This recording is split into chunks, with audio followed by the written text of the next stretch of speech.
This page is the front cover. In it. Right, so big and bold, it's N64 Magazine, letting you know it covers all things Nintendo, N64, Game Boy, and even that newfangled GameCube thing. UK's best-selling independent Nintendo mag? Well, they would say that, wouldn't they? Big splash for Conker's Bad Fur Day, tipped to shreds. In a red starburst, always a bit sweary that Conker caused a right fuss. Then there's a question about Banjo-Tooie and if Rare could still knock Mario off his perch. Always a good debate back then. Down the side, latest shots plugs Pokémon Stadium 2, Aiden Chronicles, Dr. Mario 64, and Animal Forest. Animal Forest, blimey, that's Animal Crossing now, isn't it? Before they even knew to call it Crossing. Tipped section is flagging up Battle for Naboo, probably that Star Wars Episode 1 game tie-in. Seemed like everything had a game back then. Big Yellow Bit shouts about Pokémon Gold and Silver on Game Boy, reckon everyone and their nan had those games. And right across the bottom, the Game Boy Advance is here. Nintendo's handheld miracle, bit strong, but yeah, it was a big deal. You could win one apparently, and flip up the Pokemon guide for more N64 info. Classic front cover, really. This page is the welcome page for issue 54 of N64 Magazine, dated May 2001. It's declaring itself as the UK's best-selling independent Nintendo magazine, which it probably was back then, to be fair. The main headline is all about size doesn't matter, which is clearly a cheeky nod to the new Game Boy Advance being out. They're going on about how even though it's small, it's packed with content, boasting about 100 pages in the mag. They mention reviewing Banjo-Tooie, which we'd been waiting ages for after the first one, and Conker's Bad Fur Day, which was definitely pushing the boundaries for Nintendo at the time, what with all the swearing. There are little bubbles dotted around the page highlighting features inside. Looks like there's a guide to the nastiest bits of Conker's Bad Fur Day, a Banjo-Tooie follow-up, a Game Boy Advance preview, a look at Aiden Chronicles, which was trying to be like Zelda but probably wasn't, something Star Wars related, and a Pokemon Gold/Silver piece, must be riding the wave of Pokemania still. Down the side, there's the usual staff list with names like Andrea Ball as editor, and Mark Green, who I remember reading, as deputy editor. They're bragging about getting news firsthand, and not just copying stuff off the internet, which was a big deal back then. They also plug the next issue being out on Thursday the 10th of May, and if you want to find out more about why it's going to be fantastic, you should jump to page 96. Right at the bottom it says, "Don't be fooled by feeble imitations," which is a good little tagline for the mag, I suppose, sticking it to the competition. This page is the contents page for issue 54 of N64 Magazine from May 2001. Right at the top, we've got the big contents title, can't miss that. It's divided into sections, starting with Planet 64 Inches, which is your usual news and previews section. Looks like they're revealing the UK launch date for the Game Boy Advance. That was a big deal at the time, everyone was waiting for that little handheld. Coming soon is teasing new N64 games, always exciting to see what's on the horizon. Then there are individual game previews. Indiana Jones is mentioned, not quite reviewable yet apparently, but looking good. Pokémon Stadium 2 gets a shout out with the first English shots of the monster battles, must have been showing off the 3D Pokémon fights which were quite impressive back then. And Animal Forest, which we now know as Animal Crossing, Shigeru Miyamoto's family game nearing completion. That's interesting to see its early name mentioned. Moving on, we've got N64 Arena, which covers UK releases, reviews and ratings. Bang in the middle is Banjo-Tooie highlighted, finally arrived after what felt like forever since the first one, and they reckon they've got the biggest and best review. Everyone was massively hyped for Banjo-Tooie, it's a classic platformer, so that's a must-read. Import Arena covers Japanese and American games. They're mentioning Custom Robo V2, Super Bowling, WCW Backstage Assault, and Polaris Snowcross. Custom Robo V2 is described as bonkers bot battling courtesy of Marigold. Sounds like a fun import title. Super Bowling is apparently actually fairly good, a bit of a surprise perhaps for a bowling game. WCW Backstage Assault is described in a typically over-the-top wrestling game fashion as break ligaments, legs, and laws outside the ring. And Polaris Snowcross, the first snowmobile game, they're wondering if it should be the last, maybe it wasn't that great then. Finally, Regulars section lists N64 Magazine issue 55 inches preview, promising it's bulging at the seams, and EN 64 inches with celebrity gossip from Woohoo! Magazine, which is a bit of fluff at the back, I suppose. Then Pokemon Gold/Silver, under Planet Game Boy, talking about its UK release, and whether it's worth buying. By then everyone had probably already made up their minds about Pokemon Gold and Silver, they were huge.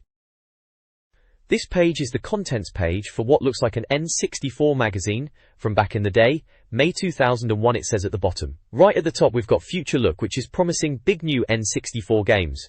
Always exciting back then, especially around page 6. There's a section on Dr. Mario 64, perking you up with puzzling, so probably a review or feature on that. Then Aiden Chronicles, one of THQ's RPGs, remember those?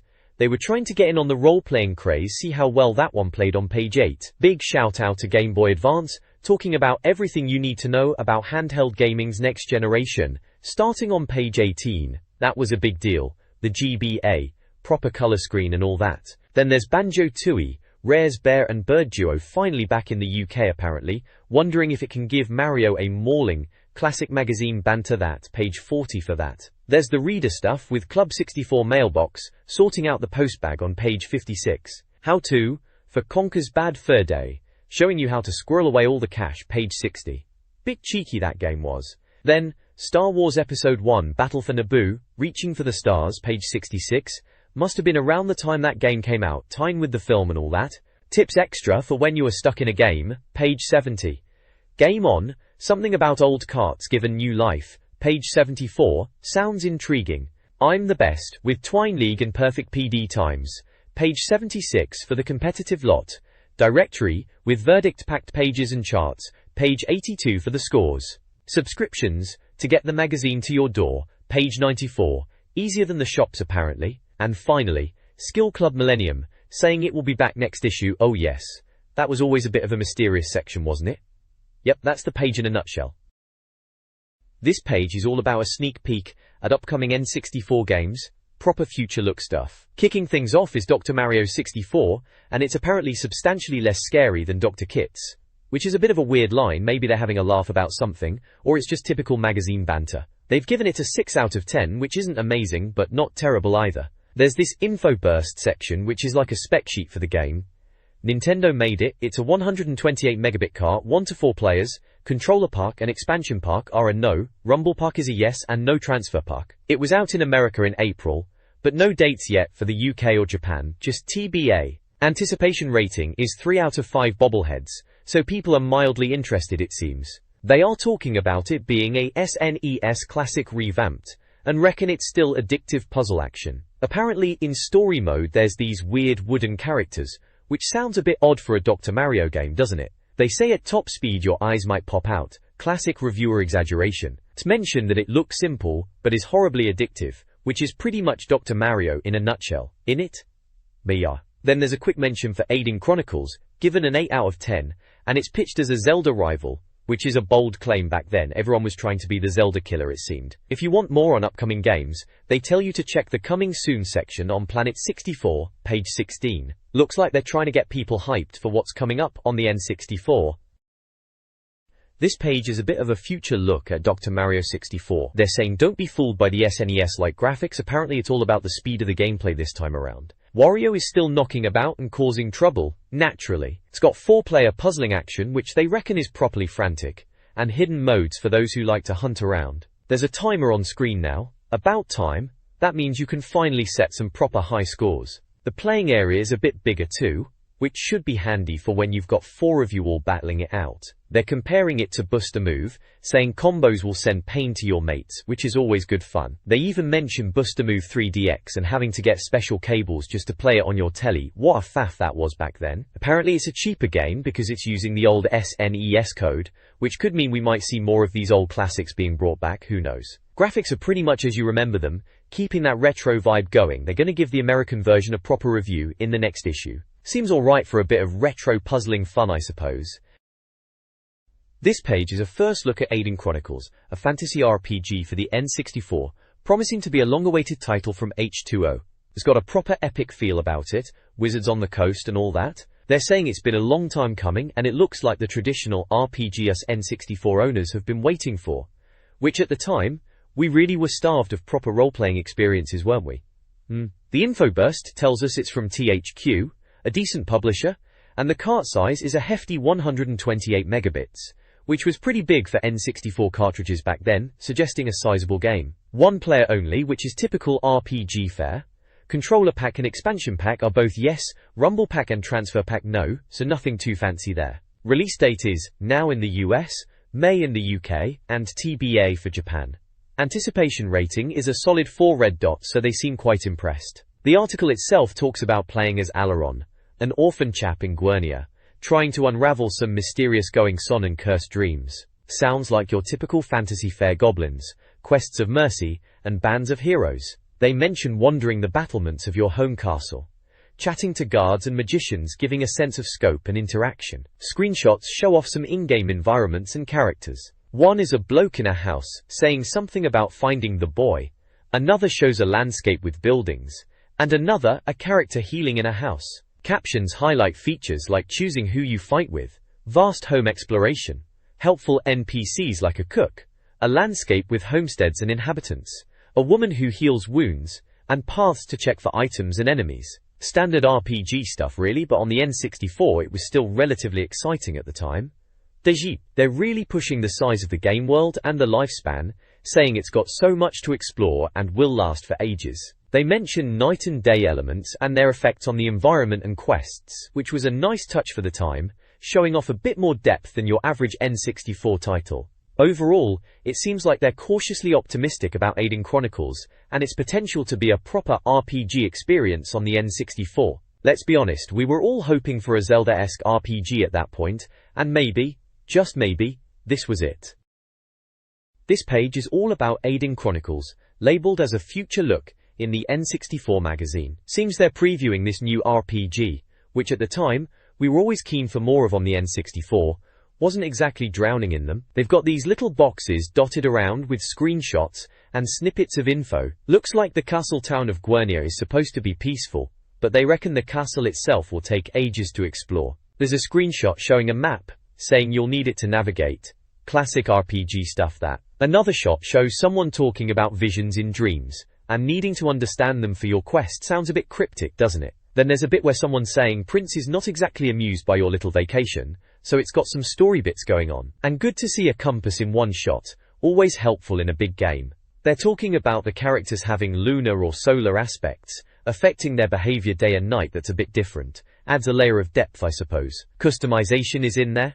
Stats, attributes, leveling up, all the usual RPG gubbins, saying you can dish out experience points and loads of abilities. They admit there's some pre-release roughness like jagged edges and unrefined characters, which is fair enough for a preview. Sounds like they were impressed despite that and reckon the story is sufficiently engrossing and battles are challenging. They're promising a full review next month, so looks like they're building it up. And there's a massive dragon drawing taking up half the page, always a good sign in a fantasy game. In it, May 2001, issue 9 of N64 Mag. This page is all about the next-gen Nintendo consoles, back in June 2001. It's called Next Gen Nintendo, The Countdown Begins, which is pretty dramatic in it. They're talking about the Game Boy Advance and the GameCube.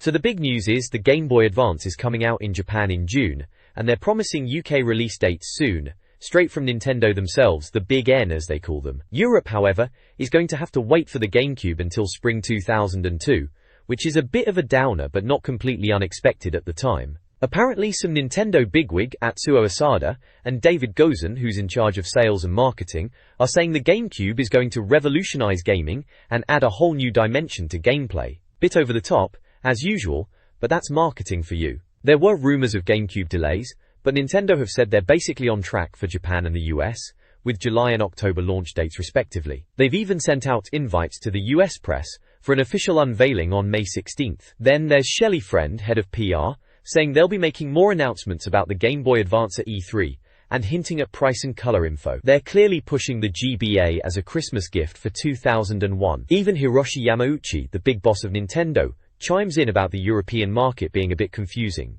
They reckon the Game Boy Advance will cost around €120 to €130 in Europe, which works out about £75 at the time. Games are estimated at £2,530, which is better than the £40 some were expecting. Launch games mentioned for Europe are the usual suspects. Super Mario Advance, Kuru Kuru Kururin, that's a weird one, always looked a bit budget. Tony Hawk's Pro Skater 2, and F-Zero, Maximum Velocity. Solid lineup, to be fair. B-Ranger.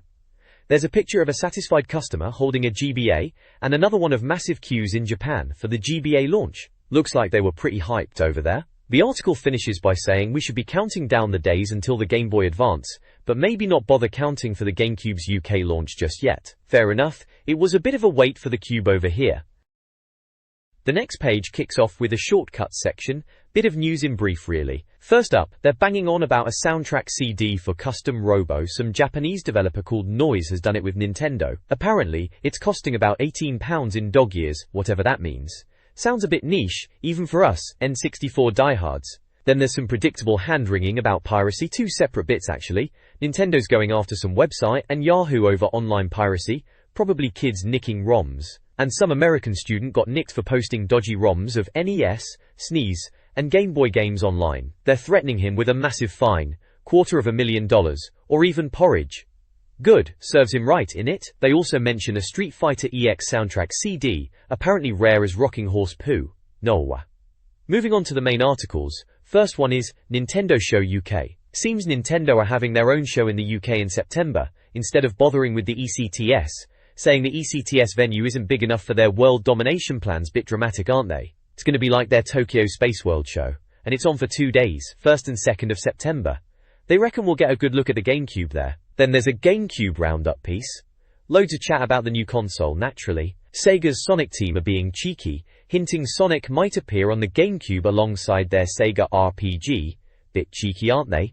After all the console wars. Nintendo are apparently asking people what they liked about Wave Race and 1080 Degrees, probably for future games. Miyamoto's been talking, wants Rare to redesign Star Fox, interesting idea that. The Metroid game from Retro Studios has changed a bit too. Apparently it was going to be a first-person shooter, but now it's more Zelda-like, third-person with fighting and puzzles. Namco, they've got dev kits for the Cube, Ridge Racer and Tekken mentioned, and THQ are doing Snoopy and Hot Wheels games. Pilotwings Paradigm are doing something with 1080 Degrees and Excitebike. There's a screenshot of 1080 Degrees snowboarding in this bit, and a Sonic picture. Loads happening with the GameCube then.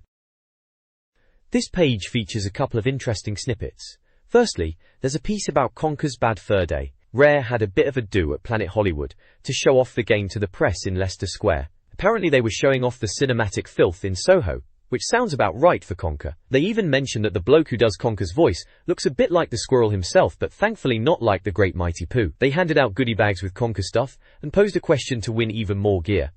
Conker's Bad Fur Day started life as which cutesy platformer? The options are Mr. Nuts, 12 Tales, and Mario 64 2. Bit of a cheeky question, as we all knew it was 12 Tales. Conker 64 wasn't exactly Mario 64 2. Next up is a bit about Game Boy Color advertising. Nintendo were pushing the Game Boy Color in trendy magazines like The Face, ID, Dazed and Confused and Sleazer Nation. They were using winning photos from their Game Boy Color Photography Awards in these mags, trying to make the GBC look hip. They even mentioned Susan Sherry, a photographer, and this PR/Bible campaign. It was all to make the Game Boy Color cool, you know, before the Game Boy Advance came along and blew it out of the water. They're even teasing mildly kinky pics for the GBA launch, which sounds very Nintendo, doesn't it? Breeding a nation of dribblers, apparently. Always with the hyperbole, eh? This page is the Pokemon Club page, always a welcome sight back in the day. It's the Celadon Times section, the Pika paper for Pokemon, as it says at the top. This one's from May 2001, can you believe it? The main headline screams, Next Gen Pokemon. Blimey, remember the excitement for anything next-gen back then? Apparently Nintendo had confirmed a new Pokemon game for the Game Boy Advance, which was pretty much brand new at the time, wasn't it? They were promising new Pokemon, with a sneak peek at 3 of them, Luriluri, Hoiruko, and Kakurion. Luriluri they reckon might be an evolution of Marill, and they were certainly hoping so. Horuko, they hilariously describe as looking suspiciously like a whale, and say they are in love with him. Bit much lads, but alright. And Kakurion, a chameleon type, looks like it could be interesting, you spiller. They also mention the Game Boy Advance card scanner, a proper gimmick, that you could slot it into the back of your GBA and scan Pokemon trading cards to use in games and unlock extras. Always trying to sell us more plastic, weren't they? Still, it was kinda cool, I suppose, in a very 2001 way. The other big thing is the TCG League in full swing. The Pokemon Trading Card Game League was finally happening nationwide. Every week you could go to events to battle and trade cards. Apparently you could pick up points, get a booklet, and even win ultra-rare foils. To join you had to go to Warner Brothers store or Woolworths, and ask someone how to enroll. Good old Woolies, gone but not forgotten. A worthwhile endeavor for any TCG enthusiast apparently. Sounds a bit serious for a kids card game, but each to their own, eh? And there's a little win box shouting about winning a natty Game Boy bag. Probably some flimsy thing, but you'd want it at the time, wouldn't you? Ah, simpler times. This page is all about Pokemon gear, right then. So, first up there's this Game Boy bag one, cheap as chips at £4.99. Apparently it's got a clear plastic bit so you can play your Game Boy without even taking it out. Saves it from getting sweaty fingers all over it, I suppose. They reckon it's a decent budget option and give it 90%, not bad. Ooh. Then there's Game Boy bag 2, a bit pricier at £7.99. This one's supposed to be more stylish and has room for more games. It's got a transparent case bit too, for the fashion-conscious gamer. They reckon it's worth considering, and give it 91%, so only a tiny bit better than the first one. Next up we've got the Pikachu link cable, for £12.99. Another link cable, eh?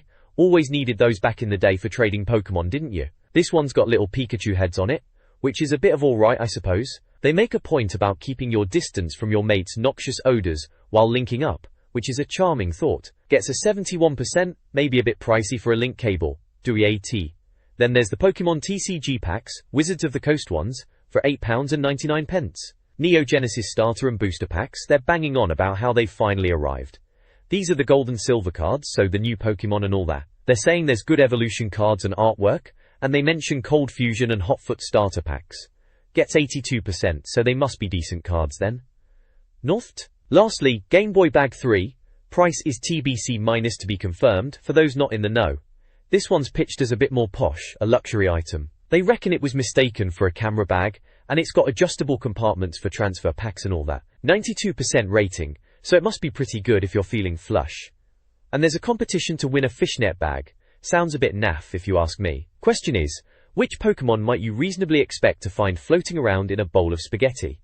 Choices are Entei, Pichu, or Bayleaf. Bit of a weird question there. Has to be Pichu though, right? It's the only one small enough to float in a bowl of spaghetti.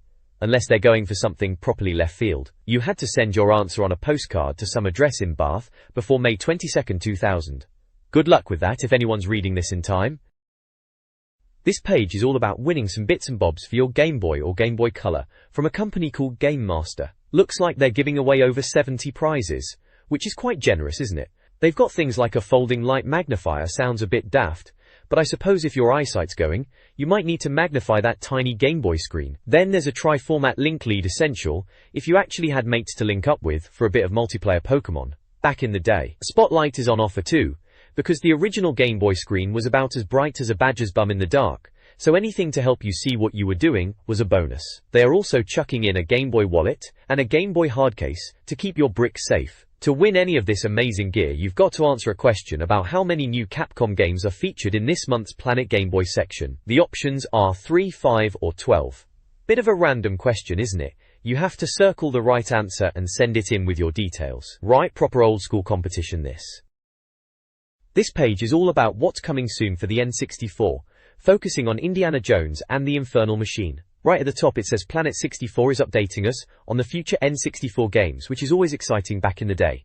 Orrington Norsa, there's a Q&A section where they're asking Mr. THQ about the delay, apparently something to do with Conker's Bad Fur Day popping up out of nowhere, and it's going head to head with their own Aiden Chronicles, which is a bit of a slower paced role-playing game set in medieval times, so indie sounds a bit more adventurous with Arctic wastelands and jungles and all that. They reckon Factor 5 is doing the sound, which is usually a good sign, though Harrison Ford didn't do the voice, which is a shame, but they've got sound-alikes. Then there's an info burst table, giving you the basics.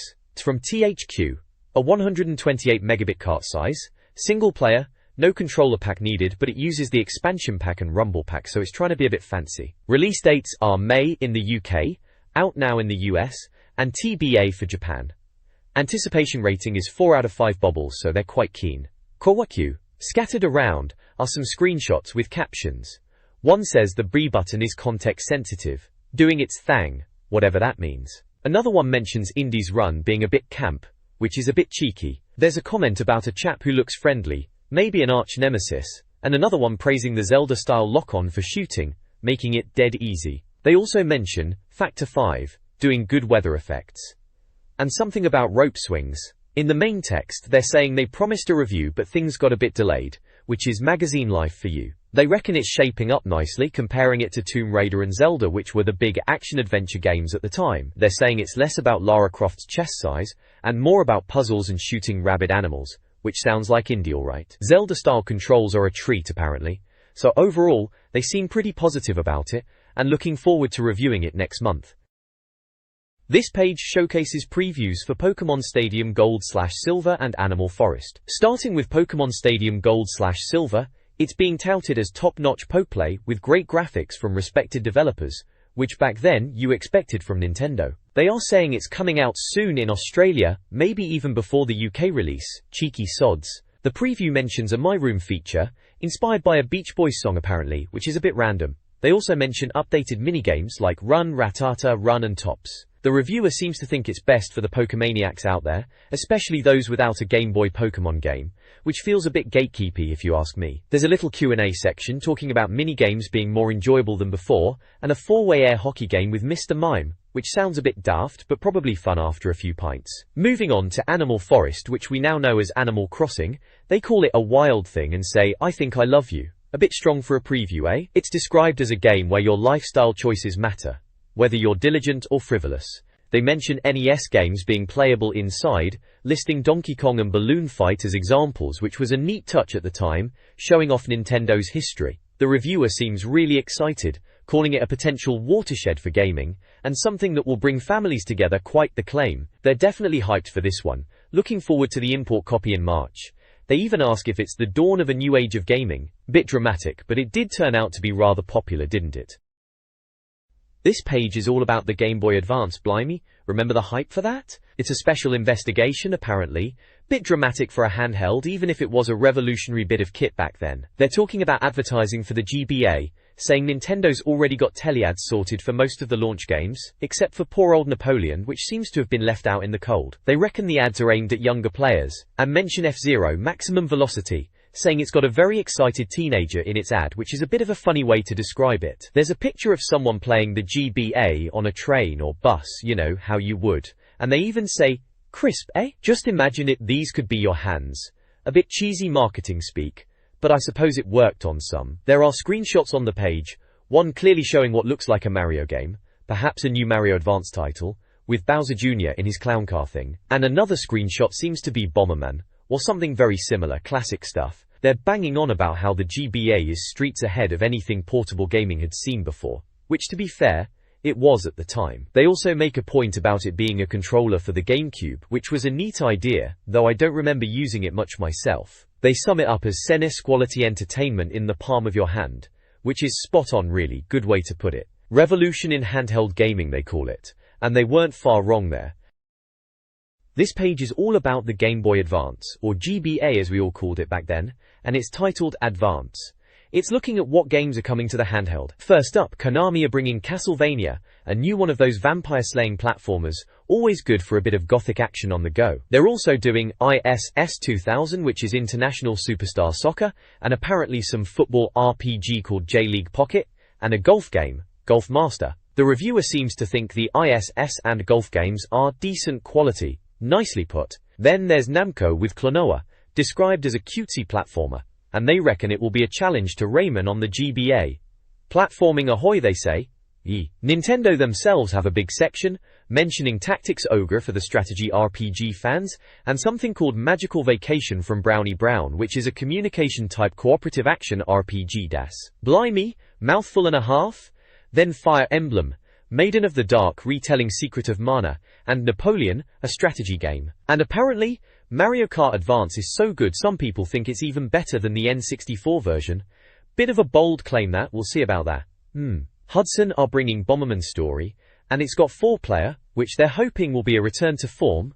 Good old Bomberman, can't go wrong with that for multiplayer mayhem. There's a bit about the GBA screen, saying it caused a stir, because it's not backlit, but they're saying it's sharp, and Nintendo managed to squeeze a better resolution in there, 240 by 160 pixels, with 32,000 colors, which they reckon is better than the SNES or PlayStation. Each to their own, I suppose. Then, SNES Classics. Apparently Satoru Iwata from Nintendo has confirmed Yoshi's Story, Yoshi's Island, Super Mario Bros. 3, and Super Mario World are coming to the GBA. Capcom are doing Final Fight, Breath of Fire and Street Fighter 2, and then Metroid is mentioned too, getting an overhaul. They're wondering if this might link up to the GameCube version later on. There's a little bit about Earthworm Jim, saying it'll work well with wiggling needed, whatever that means, and a comment asking if Yoshi's glory days are over, with a picture from Yoshi's Island. and a dark screenshot from Metroid with a comment about Heart of Darkness. All looking promising for the GBA then. This page of N64 Magazine delves into the Game Boy Advance, in a special investigation no less bit dramatic, aren't we? First up, it's banging on about backwards compatibility. Apparently you can jam your old Game Boy and Game Boy Color carts in there, which is fair enough, but they do point out the screen stretches the old games sideways. Bit odd but functional, I suppose. They say pressing L or R lets you shrink the GBC display, which is a decent touch. Ring. Then it's on to F0, maximum velocity. They're raving about the speed, naturally, saying it's even faster than the SNES F0, which is quite a claim. They're calling it ridiculously fast, and a true test for hardcore gamers, whatever that means these days. Seems to be all about boosting and drifting. Same old F0 thrills really, just faster and shinier for the GBA. Lastly, they're having a look at Mario Advance. Turns out it's based on Doki Doki Panic, bit of an obscure one that, eh? And it's got 4 player characters. Mario, Luigi, Peach and Toad, each with their own special skills. You can chuck stuff at enemies like in the old games. They mention it's more like the SNES Super Mario All-Stars version, and they've added oversized enemies and massive fruit, which sounds interesting. They reckon veterans won't be disappointed, and call it a worthy flagship title. Level 1 is the focus here, with screenshots of Mario dropping down cloud platforms and lobbing vegetables at Shy Guys. Standard Mario fare, upgraded for the GBA. This page is diving into some Game Boy Advance action, specifically looking at a few titles that were knocking about back then. First up is Choo Choo Rocket. Warrington Nolsa, which originally was on the Dreamcast. It was proper addictive, you know, guiding those little mouse things into rockets. Simple idea really, get the choo-choos in, avoid the cats. Apparently there were thousands of levels made by Dreamcast owners, which is a lot, isn't it? They mention there's a level creator too, so you could make your own maddening puzzles. Cat. Then there's Rayman Advance. Rayman, bless him, he's been around the block, hasn't he? Atari Jaguar, PlayStation, Saturn, Game Boy Color, and now Game Boy Advance. This one's got the usual story. Mr. Dark's nicked the tunes, so Rayman has to save the day. Standard platforming fare, loads of levels, that sort of thing. They reckon it's not the prettiest Rayman game, but it's still alright. Apparently it has a 2-player capture the flag mode, and over 60 levels. Bagay. Finally, they're banging on about 4-player on the GBA. Remember linking up 4 GBAs with a cable? Madness. They were saying it's brilliant for competitive or cooperative play, and apparently loads of titles only needed 1 cartridge to play multiplayer. They're looking forward to Mario Advance F0, Maximum Velocity, Kuru Kuru Kururin, Choo Choo Rocket, again, and Golden Sun for some proper link-up action. Good times, good times. This page of N64 Magazine is diving deep into the upcoming Game Boy Advance. It's titled N64 Special Investigation, a bit dramatic in it. We've got sections on the console's power, a game called Kuru Kuru Kurin, the card reader add-on, YY Racing, and Game Boy Wars Advance. First up, the power section talks about the GBA using AA batteries, which isn't exactly cutting edge, but they're bragging about the battery life lasting 15 to 20 hours, which is a decent step up from the old Game Boy Color. They mention a rechargeable battery pack and mains adapter, which is sensible. Then there's Kuru Kuru Kururin. Looks like some kind of quirky puzzle game. It's described as a stick-rotating puzzler. You're a spinning one navigating levels. Sounds a bit odd, but they reckon it gets pretty challenging with pistons, springs and rolling spheres. The screenshots make it look rather colourful and busy. Next, card reader. Nintendo are bringing out a card scanner that slots into the top of the GBA. Apparently you can swipe Pokemon trading cards and download data like sounds and evolution into your game. Bit of a gimmick if you ask me, but they're claiming trading card fans will be wetting their pants over it. YY Racing is up next. Seems to be Konami's answer to Mario Kart for the GBA. They say it's bravely squared up to Mario Kart Advance. The characters look a bit different, mushroom-headed blokes. They say they're from Konami games like Goemon, Gradius and GQ Powerful Pro Baseball. Bit of a mashup. They reckon it's a speedy racer. Finally, Game Boy Wars Advance. This is Intelligent Systems continuing their Wars series. They say it's incomprehensible to most Westerners, a bit cheeky but probably true as it's quite Japanese. It's a strategy game with tanks, planes and helicopters, in a cutesy cartoon style. They think it's got surprising depth and is a whole load of fun. They mention multiplayer only needing 1 game cart, which is good news for mates linking up. Warrington. The page wraps up talking about the GBA's shoulder buttons, and how it will come in 3 colors. They're also saying there shouldn't be any region differences between UK, US and Japanese consoles, so importing games should be easy. Calling the GBA a beautiful thing and looking forward to the UK launch in June. All very positive as you'd expect. This page is shouting about winning a Game Boy Advance and 15 games. Blimey, that's a lot of games. They're going on about this new RPG called Golden Sun, saying it's a sound and colour fest. Bit much, isn't it? Apparently Camelot are making it, who did Mario Tennis and Golf and those Shining Force games back on the Mega Drive, so they know their stuff with RPGs then. Sounds like it's going to be a cooperative thing for RPGs now with link cables. And they even mention a GameCube link-up, which is interesting. There's a competition you can enter, and the question is about a GBA game, based on an old NES game called Doki Doki Panic.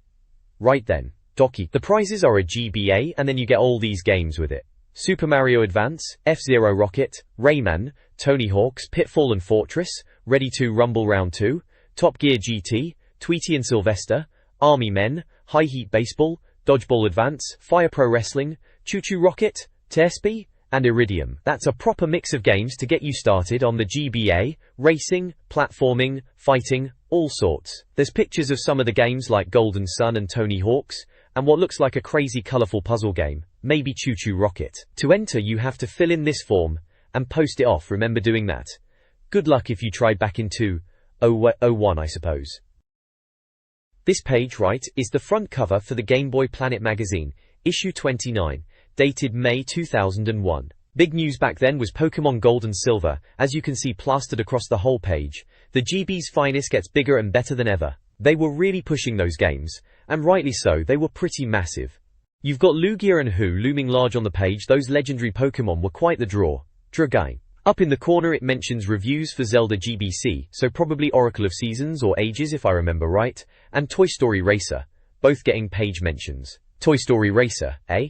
Disney license in a racing game, sounds like a bit of alright fun for the young'uns. And of course there's the promise of winning a whole heap of GB games, which would have got everyone excited. Down at the bottom it mentions previews for Rainbow Islands, Alone in the Dark, and Game Boy Gallery. They were always teasing what was coming up next. Game Boy Gallery, that sounds like a collection of old classics maybe, which wasn't unusual for the time. The general public's sick imagination revealed is a bit of a cryptic tagline for the Game Boy Gallery bit. Makes you wonder what that's about. All in all, typical front cover stuff to grab your attention. This page from Planet Game Boy is all about Capcom getting ready to rumble on the Game Boy Advance. It seems they are bringing out handheld versions of Final Fight and Super Street Fighter 2. They're making a big deal about fixing the dodgy SNES conversion of Final Fight, promising the full roster of characters and even two-player link-up, which is a welcome change. They also mention Breath of Fire is heading to the GBA as well, getting a bit of a rework with new bits and pieces. There's a section called GBA's Bugs, which is a bit concerning. Apparently some Japanese games are having trouble running on the Advance, a few glitches and whatnot. They reckon it's mostly sound issues and nothing too serious, and it's mainly affecting some obscure Japanese titles. They list a bunch of these games, things like Cardcaptor Sakura, a couple of Densha to Go train simulators, Disney's Tarzan, and even a Doraemon study game. There's also a few more there, like some Hamster Paradise games, Koro Koro Kirby, Sakura Taisen GB Shogi, and a couple of Tokimeki Memorial Pocket games, and even World Soccer GB2. Seems like a bit of a mixed bag of Japanese games. Hopefully they get it sorted. Elsewhere on the page they're still banging on about Pokemon Gold and Silver being finally out over here in the UK, and also mentioning new Zelda games. The whole thing is from issue 29 of the magazine, dated May 2001, with Geraint Evans as the editor, and a bunch of contributors like Mark Green and Judd Webb. So yeah, Capcom on the GBA is the main takeaway. Exciting times for beat-em-up fans on the go. This page is all about Game Boy Color goodness, harking back to the days when we thought we were pushing the boundaries of handheld gaming. First up, we've got a preview for Alone in the Dark. Crikey! On the Game Boy Color, they were really trying to bring everything to the handheld back then, weren't they? It seems like they're impressed with the visuals, mentioning pre-rendered backgrounds and full animation, which for the GBC was probably quite something. They're saying it's got a creepy mansion and fiendish puzzles, just like the proper Alone in the Dark games. Sounds like they were trying to capture that survival horror vibe on a tiny screen. Prides. Then we've got Rainbow Islands. Now that's a classic. Amiga owners, and indeed anyone with a bit of sense, loved Rainbow Islands.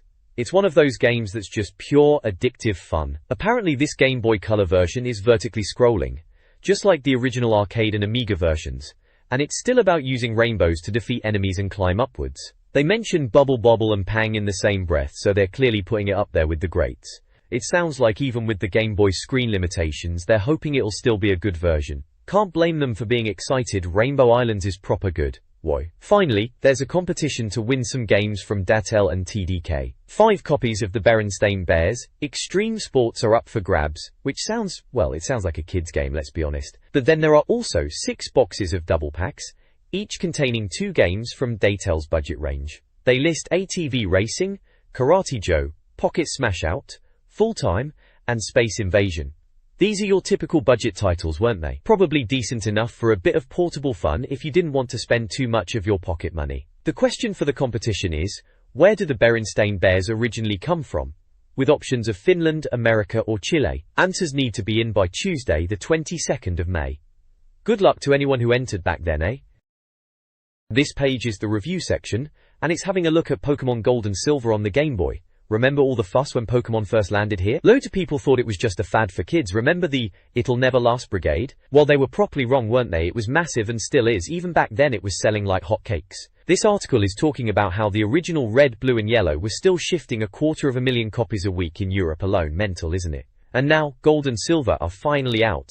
After what felt like ages waiting. They're banging on about all the new Pokemon in it, listing off a few like Pichu, Marill, Togepi, Wooper, and apparently 95 others, and some super rare secret one you could download at events. Typical Nintendo hype machine, but we lapped it up, didn't we? They're asking if it lives up to the hype, which we all knew it probably would, let's be honest. It mentions the price is £30, which was a fair whack for a Game Boy game at the time, but you knew you were getting your money's worth. It also says it's on cart, link up is yes, color is yes, and it's out now. So no messing about, go and buy it basically. Up top there's their buying guide scoring thing, you know, 5 stars is essential, 4 stars is excellent, 3 stars is good fun, 2 stars flawed, and 1 star avoid like the plague. Pretty standard stuff for a review page back then. This page is all about Pokemon Silver on the Game Boy Color, a review from Planet Game Boy, which was a section in the N64 magazine back then. There's a few screenshots dotted around. One shows the player trainer walking about. Then there's a battle scene with a Cyndaquil taking on a Bellsprout monk. Those monks were a doddle if you picked Cyndaquil as your starter. Good times. They're banging on about how colourful the game is, which, yeah, for the Game Boy Color it was pretty vibrant.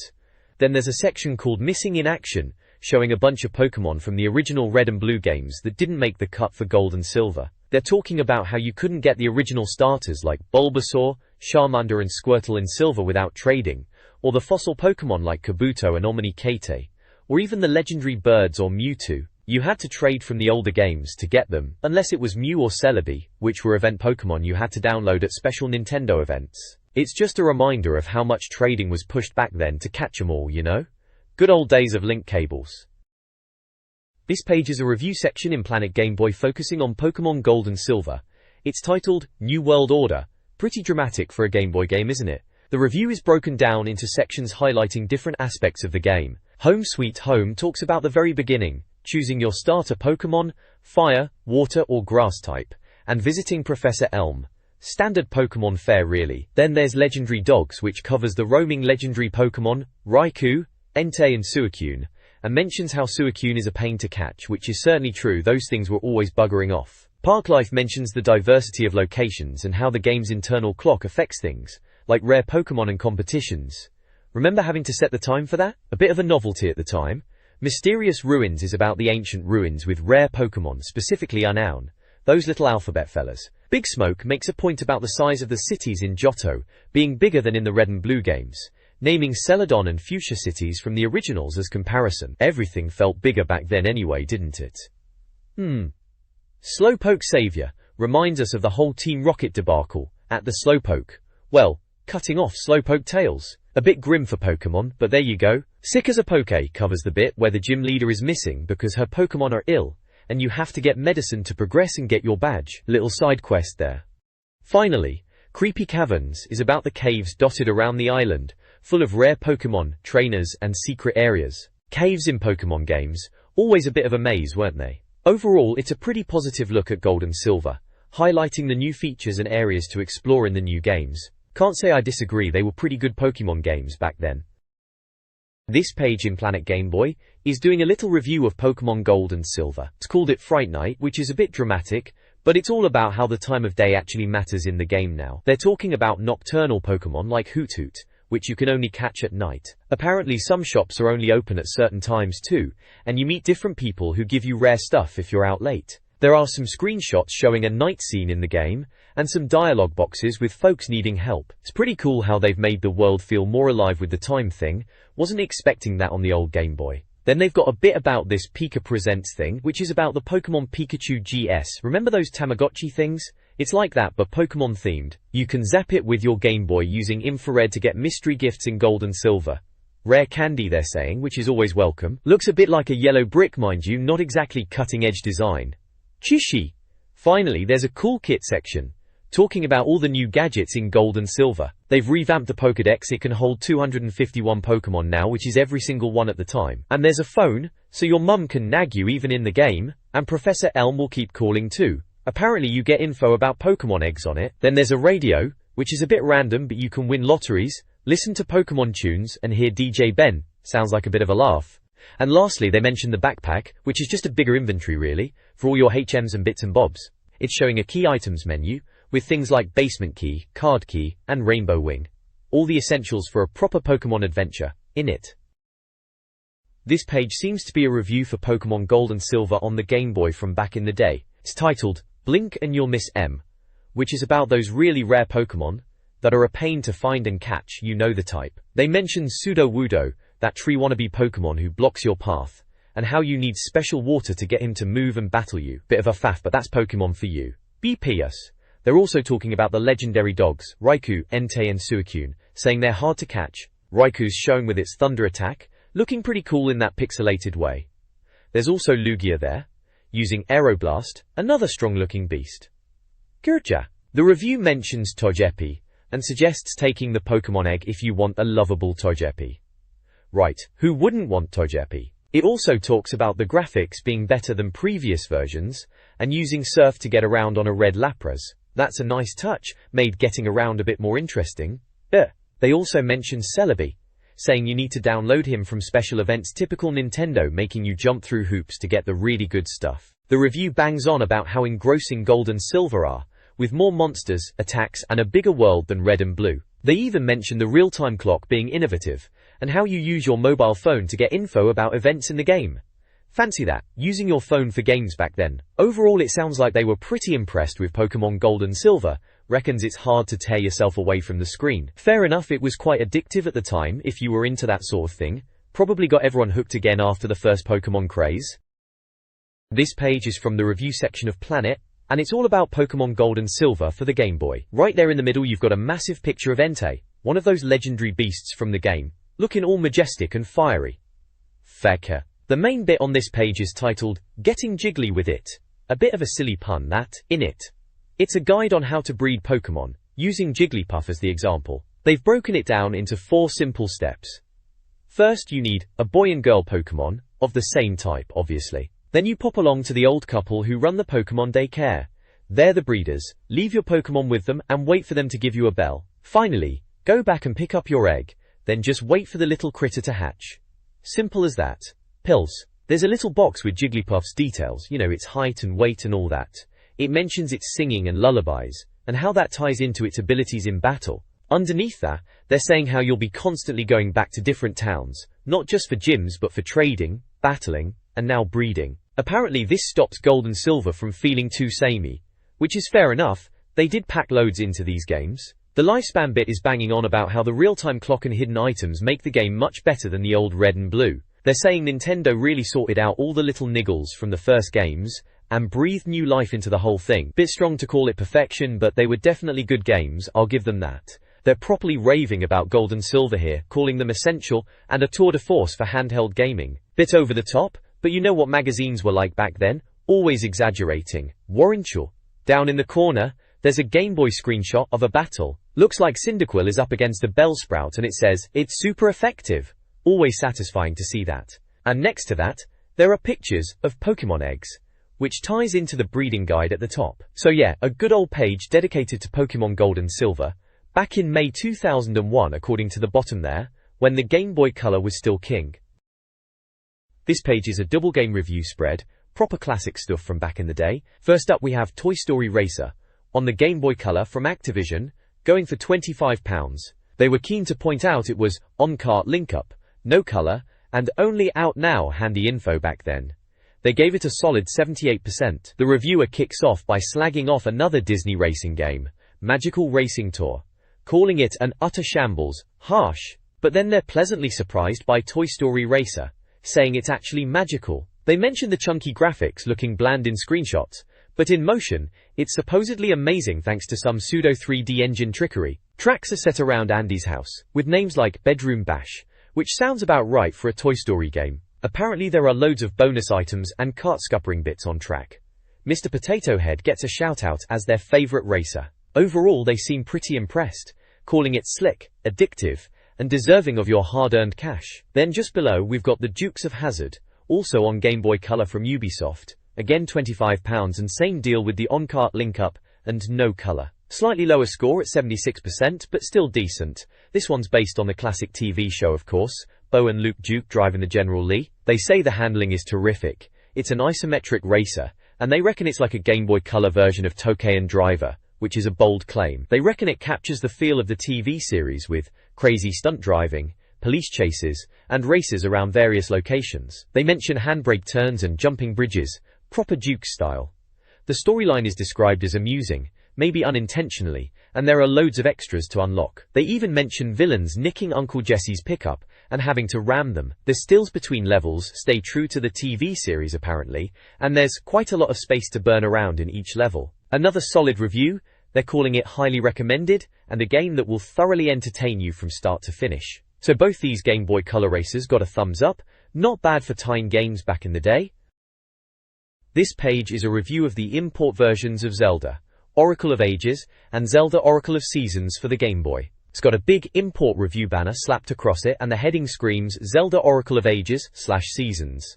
Underneath that it says Warped and Time Management Agistyle. They're going on about how these are two new Zelda games, and this is just a quick look as they are the Japanese versions. They mention the sad fact that we're still behind Japan for English language releases, which was always a pain back then. The review talks about how if you've played Zelda DX you'll feel right at home with these, praising the puzzle solving and item management, which is classic Zelda really. They're making a point about the time travel element in Oracle of Ages, and in the sister game Oracle of Seasons you're messing with the seasons to change the environment, which sounds pretty clever. There are screenshots dotted around showing off these mechanics. They mention warp pads, time travel, and needing to use the sword to cross bridges. It says step inside, and things start going mental. Poor Link.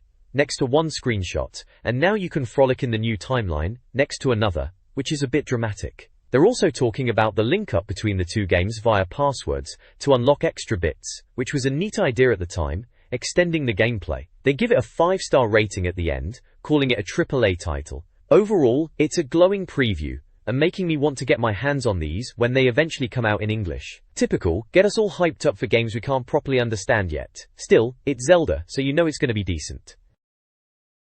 This page is the Game Boy Gallery from Planet Game Boy, and it's all about showing off the weird and wonderful pictures people have taken with their Game Boy cameras. They've called it Beauty is in the Eye of the Beholder, which is a bit strong really, but it's all in good fun. The winner this month is someone called Tucker from Barry in Wales, and fair play to him, his picture must have been a right corker. Looking through the gallery, it's a load of slightly disturbing and bizarre faces, as you'd expect from the Game Boy camera's limited quality. There's Harry Blackett from Solihull, doing a Hannibal Lecter impression apparently, which is a bit creepy. Daniel from Halifax has some serious eyebrows going on. Someone else reckons they look like the Joker, and another is like Steve in the Morning. I know that feeling. Boo, I tell ya. They've got dogs in here too, some a bit strange looking, and someone's dad who they'd rather not think about. Cheers for that. And is that a Metroid? Blimey, people were seeing things in those grainy pics, weren't they? It's all a bit of a laugh, and you could win a Joytech action pack for your trouble. Remember Joytech? They did all sorts of bits and bobs for consoles. This action pack had a mains adapter, rechargeable battery, magnifier, carry case, and a link cable. Not bad for sending in a blurry photo of your mate pulling a face. This page of N64 Arena, issue 52 by the looks of it, is bang in the middle of the N64 hype, reviewing all the latest games. Big splash headline for Banjo-Tooie as you can see, with a massive picture of Banjo and Kazooie. They reckon it's Rare's follow-up to the world's second best platformer. Bit cheeky, weren't they? Still, everyone was buzzing for Banjo-Tooie back then. Proper platforming goodness.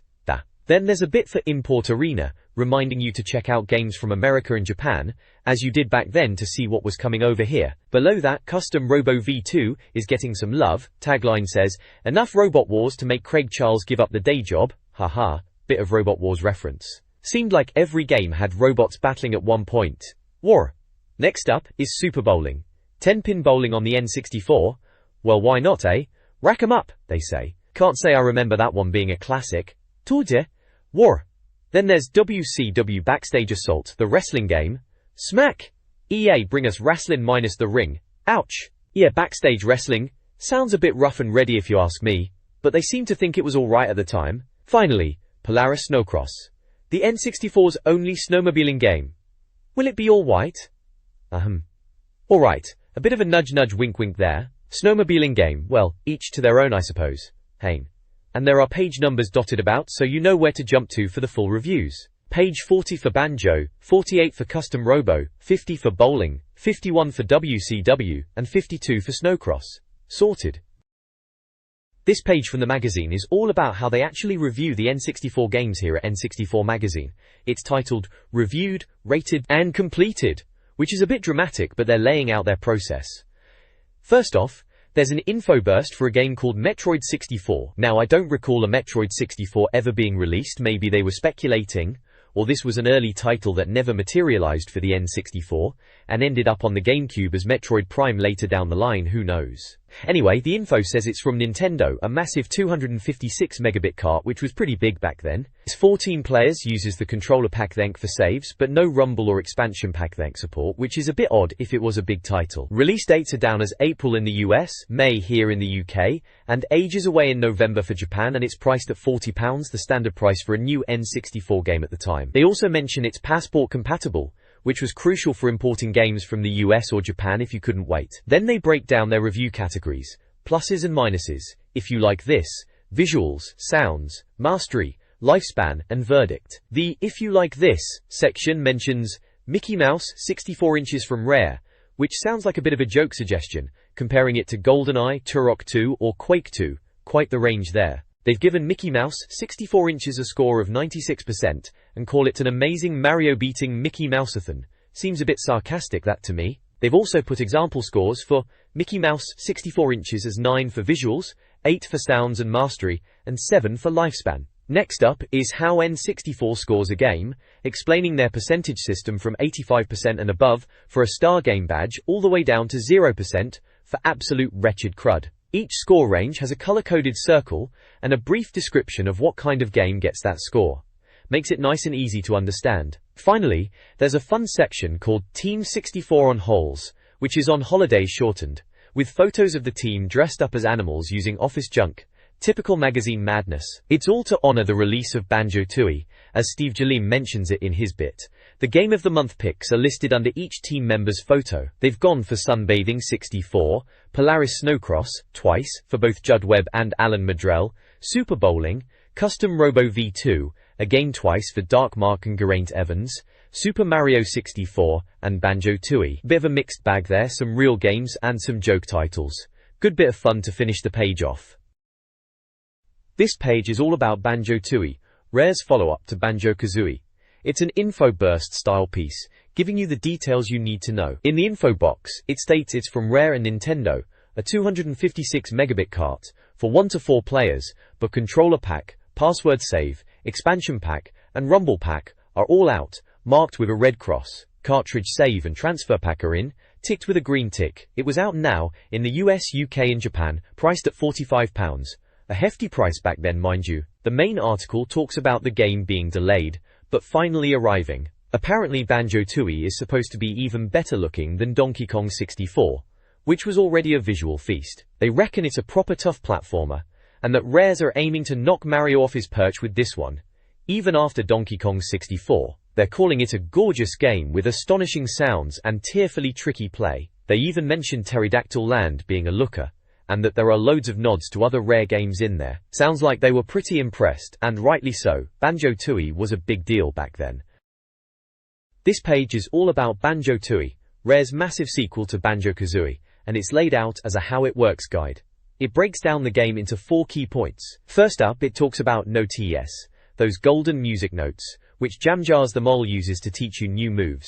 You needed to collect enough of these to progress, a classic rare game mechanic. Tacito. Next it's Puzzle-les, mentioning things like tiptoeing past a snoozing snake and jumping through colored hoops, classic Banjo-Kazooie style puzzle platforming. Apparently solving BT's puzzles will earn you a load of JIGGIES's .3, those jigsaw pieces that are the real collectathon in Banjo. Get enough of these sparkling chunks and you can tackle Jiggy Wiggy's puzzle to unlock new levels and access more of the game. It was always a satisfying feeling slotting those jiggies in. Yee. Finally, number 4 is bosses. They say battling bosses isn't compulsory, but it's half the fun. Expect all sorts of weird and wonderful boss fights, like blind fish, inflatable dinos, and even evil robots. Rare always delivered on quirky boss battles. There's also a little section in the middle mentioning Jiggy Wiggy's final puzzle, which apparently involves rotating the pieces as well as placing them correctly, which sounds like a proper head-scratcher. Down at the bottom there are some smaller captions with screenshots. One calls the truck simply adorable because it bounces up and down. Another mentions getting eaten by a giant animal in Banjo-Tooie, again, with an eel full of eggs being unfriendly if you batter him with eggs. And lastly, it talks about the Bill Drill move shifting inconveniently placed boulders. Oh, and it mentions if you find a Globo you can control Mumbo. Yep, good old Mumbo. That's Banjo-Tooie for you, packed with stuff to do. This page is all about Banjo-Tooie, the latest adventure for the bear and bird duo. It kicks off with a section called All By Myself, showcasing new moves where Banjo and Kazooie split up. There's the Taxi Pack for swimming in sewage, the Hatch move for Kazooie to warm eggs, bless her, the Snooze Pack which sounds handy for recovering health after a dinosaur's foot incident, and the Talon Torpedo for underwater beak attacks. Looks like they are really expanding on the moveset this time around, which is always good. Ballast. Then there's the search section explaining that Banjo-Tooie's world is massive and interconnected, not just self-contained levels like in the first game. They mention shortcuts linking areas like Pterodactyland and Witchy World, and even Grunt Industries. Sounds like getting around will be key in this one, and it's a welcome change. I always thought the first game levels were a bit too self-contained. There's also a tip about honeycomb pieces and health, and mention of Cheeto cheats in the next issue, which is always eagerly awaited for those little advantages. Lastly, there's Rewind highlighting returning characters. Mumbo's back and fully controllable this time, which could be interesting. Logo the toilet is back. Yeah, Logo. Who'd have thought that bog roll dispenser would become a recurring character, eh? Tipped Up the Turtle from Diddy Kong Racing makes a cameo, and Sabreman from the old ZX Spectrum game Sabre Wolf is frozen in ice, and needs a fire egg to thaw him out. Sabre Wolf in Banjo-Tooie, now that's a bit of a deep cut, but nice to see Rareware throwing in those nods to their history. Overall it's shaping up to be a proper sequel. Looks like they are really going all out on this one. This page is all about Mayhem Temple in Banjo-Tooie, right at the beginning of the game. It's a guide, see? Showing you how to get through the first bit, and grab a couple of jiggies. It starts off with Jamjars the Mole, teaching you the egg aim, a first-person shooter mode for laying eggs. Handy for dealing with Bovina the pig who's got some foot and mouth thing going on, apparently. Then it's off to Mumbo's hut to become a gold statue, classic Mumbo magic that is. This lets you stomp through the temple floors, to find Jade Snake Grove and lumber across the quicksand. After that, you're back to Banjo and Kazooie to sneak past the Jade Snake bloke, tiptoeing to grab his jiggy. Humba Wumba's kicking about in Jade Snake Grove too, turning you into a stone Banjo Globo so you can enter the kickball tournament in Mayhem Stadium, another jiggy up for grabs if you win that. They're showing off the Bragel Blaster in Target-san's temple, saying it only works in first-person mode in there. You gotta find green masks, and give Target-san a blast, 20 jiggies in that temple they reckon. And then you're using the gold statue again, to fly to the top of Target-san's temple for another jiggy. It also mentions Grip Grab, a move Jamjars teaches you to reach the top of the level, and learn the Bragel Blaster properly. A reminder too that Mayhem Temple is accessible from the Isle o' Hags hub world from the first game, Banjo-Kazooie, which makes sense. And it says once you've got enough jiggies in Mayhem Temple, you can open up Glitter Gulch Mine, the next level. Mint!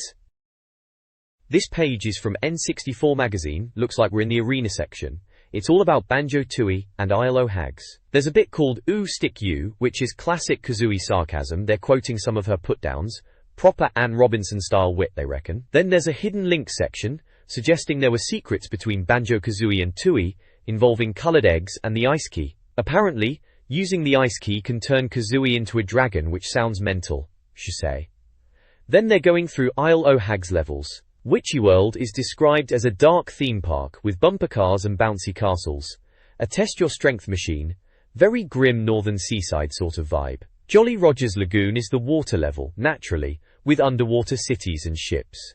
Pterodactyland is the prehistoric level, full of Stegosaurus. Grunty Industries is the factory level, with oppressed workers and pneumatic crushers. Sounds cheerful, doesn't it? Each level section has a best bit, like grabbing running shoes in Witchy World, or exploring the underwater city in Jolly Rogers. Down at the bottom, Game for a Laugh is reviewing minigames.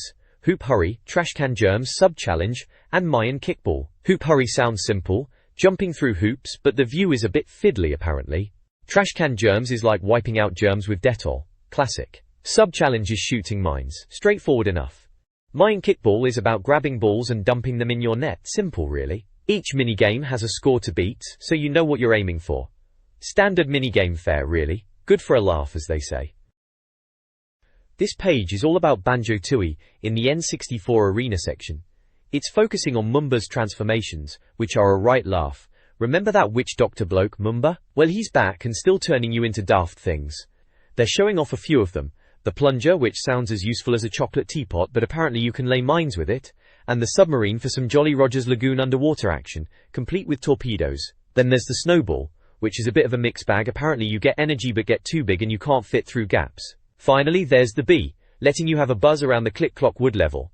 Always good to have a fly. They're also going into some of the mini-games you can have a crack at in the arena. Dodge 'em cars sounds like a right old scrap with CPU races.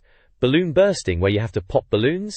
And packing room, which is another fairy-like collecting job. They've even put scores to beat for each of them. 70 points for Dodge 'em cars, 77 for balloon bursting, and 68 for packing room. Seems like they're trying to give you a bit of challenge. Gee. Oh, and there's a bit about cheat codes, saying the alphabetical cheats from Banjo-Kazooie are back. Apparently, instead of butt bouncing on letters you have to shoot eggs at them now, which is a bit of a weird change in it. They reckon after Conker's Bad Fur Days cheat screen, this is a bit of a letdown, and yeah, I can see their point. Conker's was something else. This page in N64 Magazine is taking a look at the multiplayer side of Banjo-Tooie in the N64 Arena section, and well, Arena might be pushing it a bit for what's on offer. They're calling it the multiplayer and breaking it down into 4 minigames.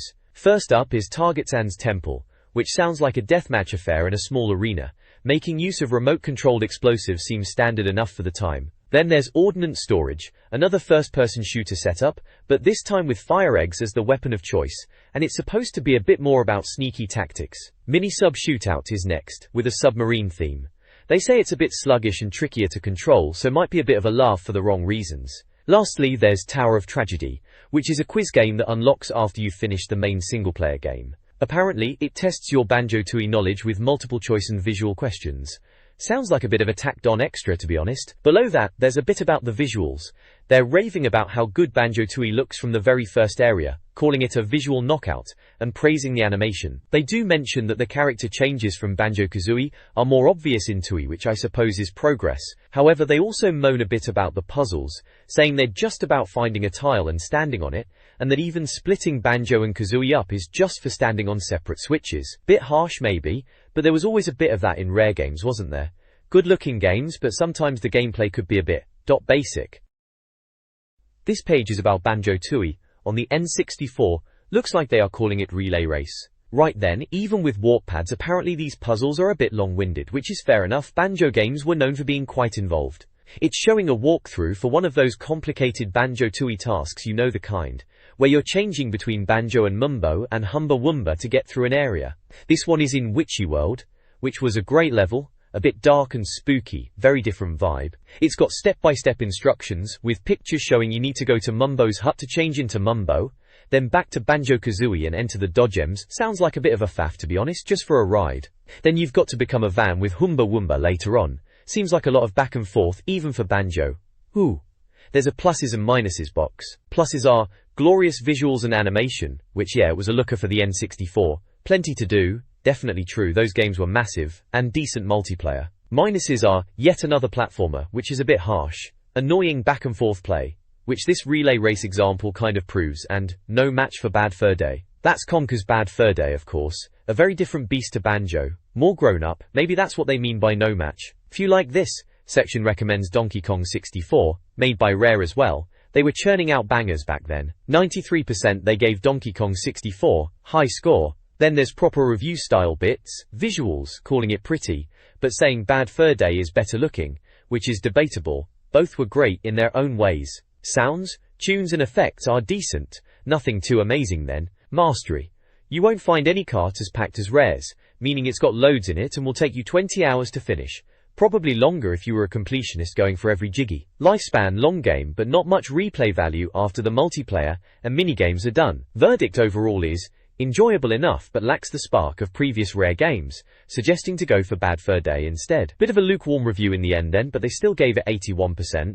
Solid score but not a classic in their eyes maybe. Each to their own I suppose.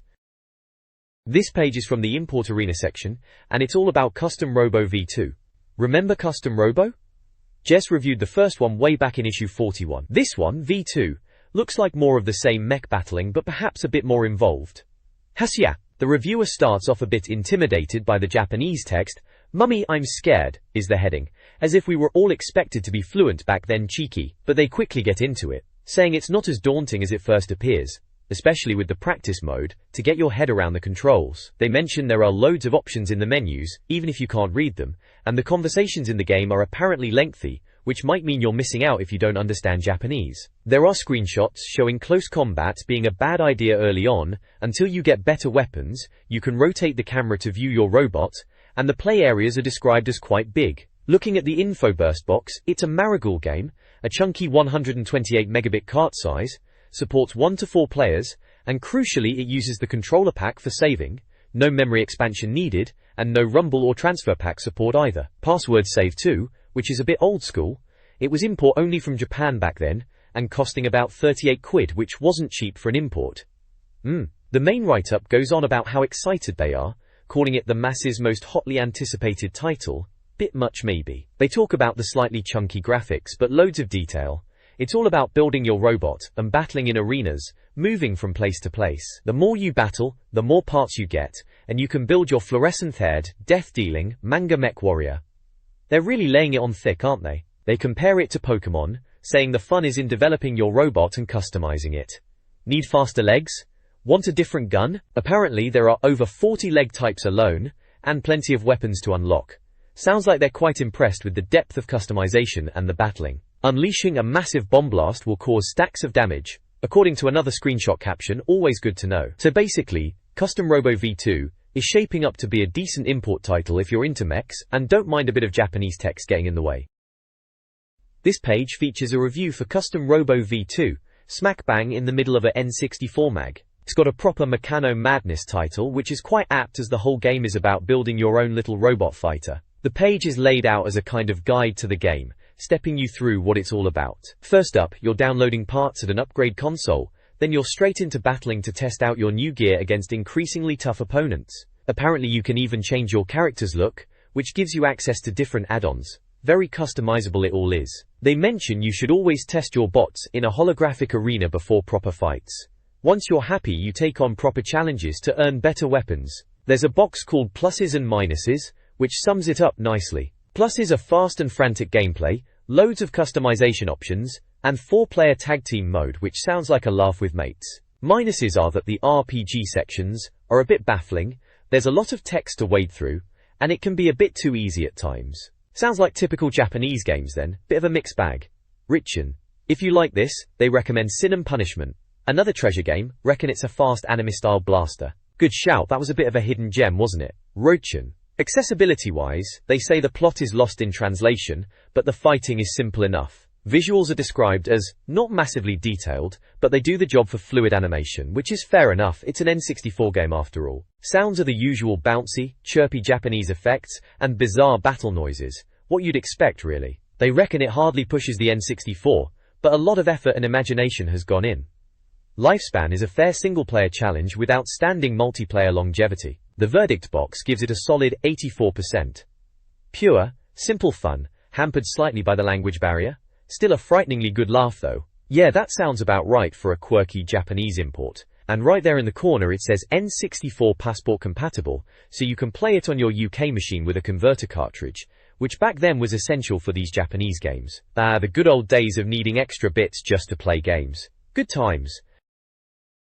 This page is a review of Super Bowling for the N64 in the Import Arena section, so this is a Japanese game they're looking at. Apparently, they reviewed the Japanese version in issue 30 a couple of years back. They're saying it's got cute anime heroines bowling with oversized blue ogres, which sounds a bit bonkers, typical Japanese stuff. They've given it 72%, which isn't bad. Pluses are wonderfully crisp visuals, plenty of lanes and characters, and authentic feel. Minuses are won't last long, cheating computer bowlers, and the odd fiddly control moment. Sounds like a mixed bag then. If you like this kind of thing, they suggest Milo's Astro Lanes, which they reviewed way back in issue 26, and only gave 38%, so that's not a ringing endorsement. They said Milo's Astro Lanes will at least make you laugh, so maybe it was laughably bad. Visually they've given it an 8 out of 10, saying the highest visuals make for a truly beautiful bowling bonanza. Sounds a bit much, but alright. Sounds also gets an 8, saying you can close your eyes and lose yourself in the realistic sounds of the alley. Mastery is a 7, saying there's not much actual game, but it's attractive, fluid, and polished. Lifespan gets a 6, saying decent solo and multiplayer modes, but knocking down pins will pall eventually. Tissy. The verdict says it should be eyelid-droopingly dull, but Athena's attention to detail makes it an unexpected pleasure.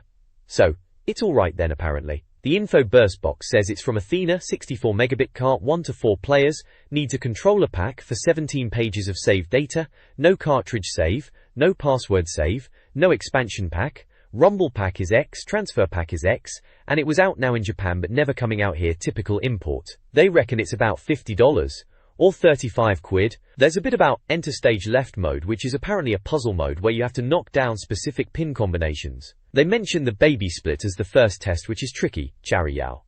Over on the right there's a collection room section saying there are 8 characters to unlock. They've got a screenshot of one called Dot, who is right-handed, uses a 16-pound ball and prefers dark lane. Each character has a little profile thing. The review concludes saying it's difficult to pinpoint what makes it compulsive. Maybe it's the physics, or the shiny visuals. They say it's limited, because you'll unlock all the characters quickly, and multiplayer won't hold your attention for long, maybe a week or two. But they concede it makes knocking down wooden sticks on a TV screen fun, and ends with, "It's a ball! Aha! Ha! Mark Green wrote it. Sounds like he's been bowling a bit too much and has gone a bit mad at the end there. The next page is all about WCW Backstage Assault on the N64, and it's not getting a glowing review, I can tell you that much straight away. The headline screams, "An assault on public decency," which isn't exactly a ringing endorsement, is it? They're calling it technically inept, and a playable messy accident, which sounds about right from what I remember. They mention Geraint, whoever he is at N64 Mag, having a laugh putting someone's head down the toilet in the game. Nice. The review reckons the potential was there for some backstage brawling fun, but the actual game is a bit pants apparently. There are a couple of screenshots showing the in-game action, which looks pretty ropey to be honest. One's got Hulk Hogan chucking Kevin Nash about, and another shows Goldberg doing something outsized and crazy, in their words. They're saying the environments are dull, and the animation is Mesozoicera, which is a bit harsh but probably fair enough. Pluses and minuses boxes on the side highlight some positives, like loads of stuff to unlock and quite silly, but the negatives outweigh them, like, looks dreadful, plays worse, and a question, 4 players? Clearly not impressed. They've got a section called If You Like This, and they're recommending WWF No Mercy, saying it's a thigh-slappingly good wrestler that has yet to be beaten. That's No Mercy, everyone loved that game at the time, still do probably. Backstage Assault is definitely not in the same league according to this. The info burst box gives the usual details. EA are the publishers, 128 megabit cart size, 1 or 2 players, controller pack needed, cartridge save is a big red cross, password save is also a nono, expansion pack and transfer pack get a cross and tick respectively. It was out now in the UK according to them and about 50 quid. Ouch! The Move Like an Angel bit talks about using weapons like phones and fire extinguishers and doing high-flying attacks, which they reckon are the most enjoyable thing in the game. Aerial opportunity and Jeremino are mentioned, which sounds a bit desperate for laughs from the reviewer. Passport compatible is there as well, mentioning you can play this on your machine with a UK machine or cartridge, whatever that means. Verdict section at the bottom is brutal. Smacking someone over the head with a urinal should be a lot more fun than this cack-handed enterprise. Ouch again. They've given it 46%, which is basically bin fodder. Best left well alone, they conclude. Sounds like a stinker then. This page reviews Polaris Snowcross on the N64, and well, it's a bit of a mixed bag according to the magazine. They're calling it middle off the road, which, let's be honest, isn't exactly setting the world on fire, is it? It's supposed to be a snowmobiling game, and they compare it to Excitebike, which is high praise indeed for any off-road racer back then. Excitebike 64 was brilliant. The review seems to highlight the bumpy tracks as a positive, saying it's good, bumpy fun, and challenging. But then they immediately slam the visuals as shameful scenery drawing. Ouch. Multiplayer is apparently dodgy, and it's mildly glitchy. Not a great start. They've given it a score of 57%, summing it up as, average is as average does. Pretty damning with faint praise there, I reckon. They say if you like Excitebike 64, and who didn't, that game was ace, then maybe you might get some kicks out of this. But it sounds like they're struggling to recommend it wholeheartedly. There's an info burst box with all the techie bits, 128 megcart, 1 to 4 players, needs a controller pack, and rumble pack. Standard N64 stuff really. Apparently it was out in the States already, but still, TBA, for us Brits. Oh, and it's passport compatible, meaning you could import the US version and play it on a UK machine with a converter cart.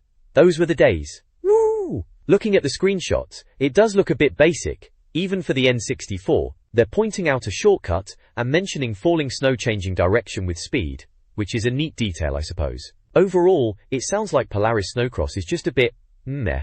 A bit of a rental at best, and certainly not in the same league as Excitebike 64 they keep mentioning. Maybe stick with what you know is good, eh? This page is the opening spread for Club 64, right at the front of the mag, dated May 2001. It's basically the N64 help section, telling you it's there to get the most out of your N64 games, which is fair enough. And look, the big focus is Conker's Bad Fur Day, splashed across the left-hand side, calling it this month's top guide. Got a picture of Conker looking a bit cheeky, and they're promising tips for grabbing cash in the game, for the swearing squirrel, as they put it, haha. Rightly so, Conker was a bit of a departure for Nintendo, wasn't it? All that mature stuff. Still a cracking game though if you were old enough to play it without your mum moaning. War Nintendo, wasn't it? Then down the right you've got the usual Club 64 bits and bobs listed. Mailbox at page 56, that's the letters page. More musings from the masses, they call it. Always a laugh to see what people were moaning about or showing off. How to? Section page 66, this time it's Battle for Naboo. Must be giving tips for that Star Wars game. Bit of a tie-in with Phantom Menace still lingering around, I suppose. Then, Tips Extra, on page 70, just general advice. And Game On at 74, Twisted Gaming Delights made by you. Sounds like reader submissions, might be level designs or cheat codes, that sort of thing. I'm the Best at 76 says Twine League kicks off. No idea what Twine is, probably some tournament thing they're running. Directory on page 82, verdicts on every N64 game. Yes! That's the big list of reviews, always good to have a flick through that and see if you missed anything. And subscriptions, on page 94, just trying to flog you a subscription as always, with a little picture of the mag itself. At the very bottom there's a bit about Skill Club Millennium, saying it will be back next month. So yeah, that's Club 64 for May 2001, Conker's Bad Fur Day taking center stage. Standard N64 mag fare really. This page in Club 64 mailbox starts off with a star letter about finding a good ringtone, specifically for Zelda tunes.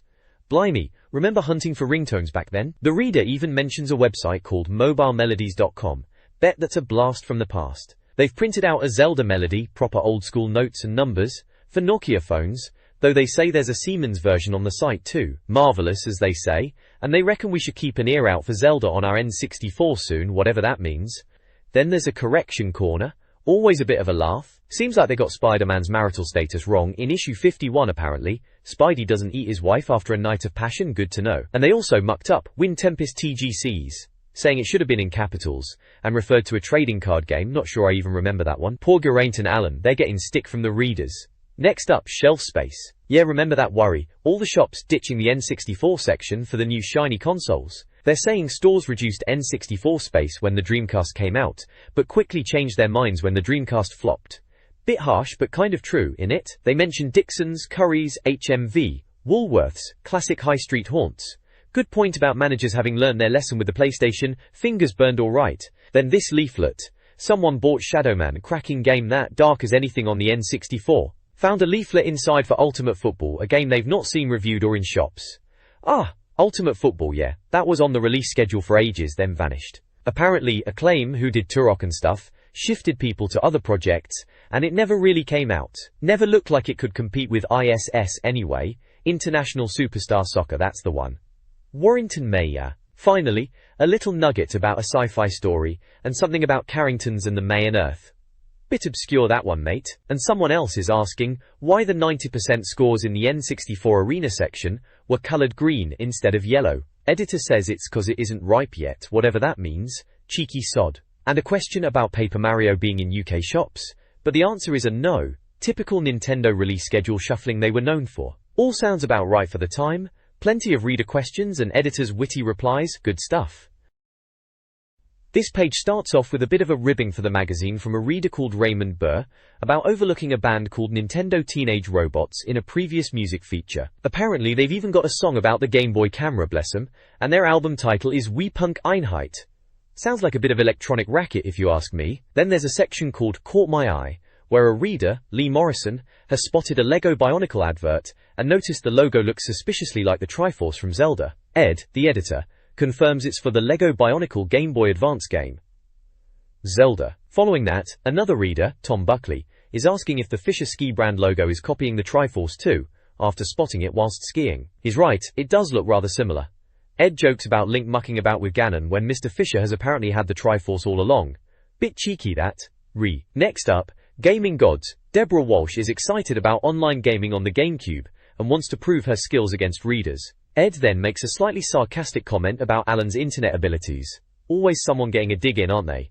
Game. A trend section sees Gavin Lane talking about second-level syndrome in rare games. He reckons the second level in their first-person shooters are always the best, like the Facility in GoldenEye and Datadyne in Perfect Dark. Ed agrees and adds Treasure Trove Cove from Banjo-Kazooie to the list. He's got a point actually, those second levels do tend to be crackers. Their strength is about someone finding old pocket battle cards from past N64 magazines and deciding to make their own using the N64 Mag team. There are pictures of these cards featuring Justin Webb, Mark Green, Dark Mark, and Andrea Ball. The joke on Andrea's card is about her bonus skill being short, which is a bit of a laugh.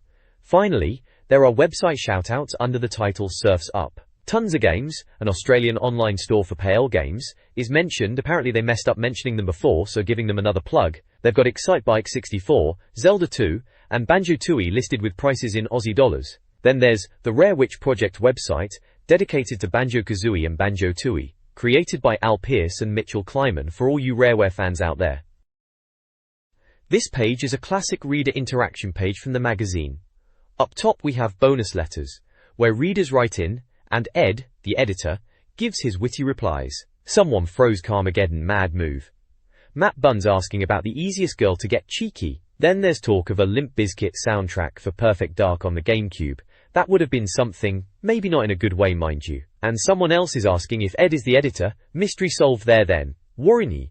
Below that is the Bargain Hunter section highlighting cheap N64 games found by readers. Woolworths, HMV and ePlay are the stores mentioned. You could grab Super Mario 64 for a tenner, Rakuga Kids for £18 and Space Station Silicon Valley, remember that one? For £15 at Woolies. HMV had Jet Force Gemini for £13 and ePlay were doing deals on Quake 2, All-Star Tennis, Road Rash 64, Turok 2 and WWF games. Good deals for the time if you were still rocking the N64. Warrington New. On the right, Online Bargains lists games you could buy online from Tons of Games and Software. First proper early days of online game shops this. Tons of Games had Banjo-Kazooie, Ocarina of Time, Jet Force Gemini, Mario Party 2, and Ridge Racer 64, all for around £11 to £30. Software First listed XG2, ISS 64, Multi Racing Championship, Turok Rage Wars, and V-Rally, all under £20. Good to see Ocarina of Time still holding its value even then, a proper timeless classic. D. At the bottom, so tell me this, is a Q&A. Charlotte Cook wants to know about Resident Evil 0 on N64. Turns out it was canned for the N64, and GameCube only, shame that. Water Gauge asks about Sin and Punishment and Eternal Darkness releases in the UK. Ed reckons Sin and Punishment will make it, and Eternal Darkness 2 eventually. David Valente from Belfast is asking about Harvest Moon 2 and Animal Forest. Ed says no, Harvest Moon 2 and Animal Forest is similar and coming to Japan only for now, says David. Finally, Niels Walravens from Belgium has 4 questions about Metroid 4 being first person, Zelda on GameCube, importing GameCube games, and Mario Kart / Banjo-Kazooie on Cube. Ed's answers are basically, maybe Metroid 4, Zelda 128 will work on Cube, GameCube imports are a pain but they'll print a code to help, and maybe Mario Kart and Banjo-Kazooie on Cube. A lot of speculation and questions about the future of Nintendo there, typical stuff back then. This page is the N64 board, looks like the letters page for issue 59, back in May 2001. Right in the corner we have the Club 64 mailbox banner, classic stuff. Kicking off with the letters, someone called Jamie from Rugby is going on about the film Legend, you know, the Tom Cruise one, comparing it to Zelda, Ocarina of Time. Says it's all a bit similar, local forest boy, kidnapped princess, horned monster, the works. Bit dramatic calling for the lawyers though, eh? Then there's Joseph from Newmarket, chipping in on the GameCube's looks. Seems some were calling it ugly but he's not having it. Says it's no bigger than the Xbox and certainly smaller than a VCR, which, fair point, they were massive old things. He reckons it's alright. Pezze. Slap bang in the middle is a big blue cube, trying to represent the GameCube I suppose. A bit basic, even for back then. Hedger. Then we get to the fan art section, classic Nintendo World Monster Museum. Loads of drawings pinned up. We've got Pokemon stuff from Nader in Bangor, some characters crammed in by David Bell from Gateshead. Nicely, the magazine says. Rosie Clarkson from Staines did some art, apparently good stuff. Lara Hing from Surrey gets a mention as well, and Emma Peddy from Wokingham wanted her art printed or else. Bit threatening there, Emma. Ilana from Doncaster gets a shout out for Zelda magic rubbing off, whatever that means, and a regular Tracy from Joanna Dark gets a nod too. Looks like Chung Joanna from somewhere is also featured. It's a real mixed bag of drawings of Pokemon, Mario, Zelda and the like. Good effort from them all, mind. Down the side there's a box for Nintendo queries, telling you to send your letters to the magazine in Bath. And finally, a little rumors section. Number 1 is about Metroid, saying it might be first person with the camera flipping over the shoulder, like when Samus rolls into a ball. Talk of a stateside launch for the GameCube as well. Number 2, no C buttons on the GameCube controller, but the X and Y buttons are back like the SNES pad, and Zelda will have loads of room to move. Number 3, folk are expecting a disc to play American and Japanese games on the GameCube, a passport they're calling it. And lastly, Mario Kart will probably link up to the Game Boy Advance, and Banjo-Kazooie and Perfect Dark 2 are on the way from Rare, with Perfect Dark 2 being first. Lots of exciting stuff being hinted at there. Ooh!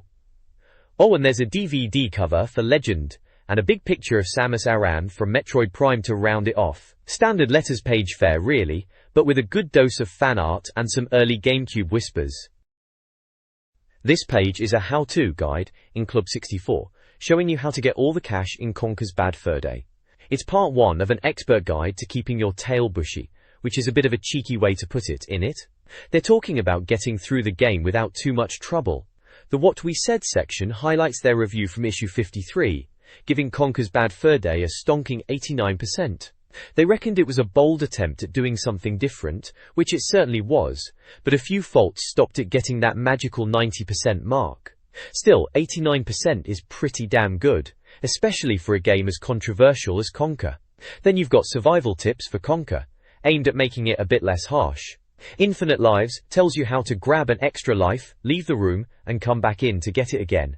Bit of a cheeky exploit that. Precision Jumping reminds you to use the bottom C buttons for camera control when you're lining up jumps, which is essential in a 3D platformer like Conker. Finally, Hard Cash advises that if you're struggling to find money, especially in a tough section, you might have to grind a bit and replay earlier areas to stock up. Solid advice for a game where cash is king, even if you are a foul-mouthed squirrel. This page right then is a walkthrough from Club 64 for Conker's Bad Fur Day, which, if you remember, caused a bit of a stir back then with its, shall we say, adult humour. It's all about squirrel away all the cash, so clearly focusing on getting through the game and lining your pockets in the process.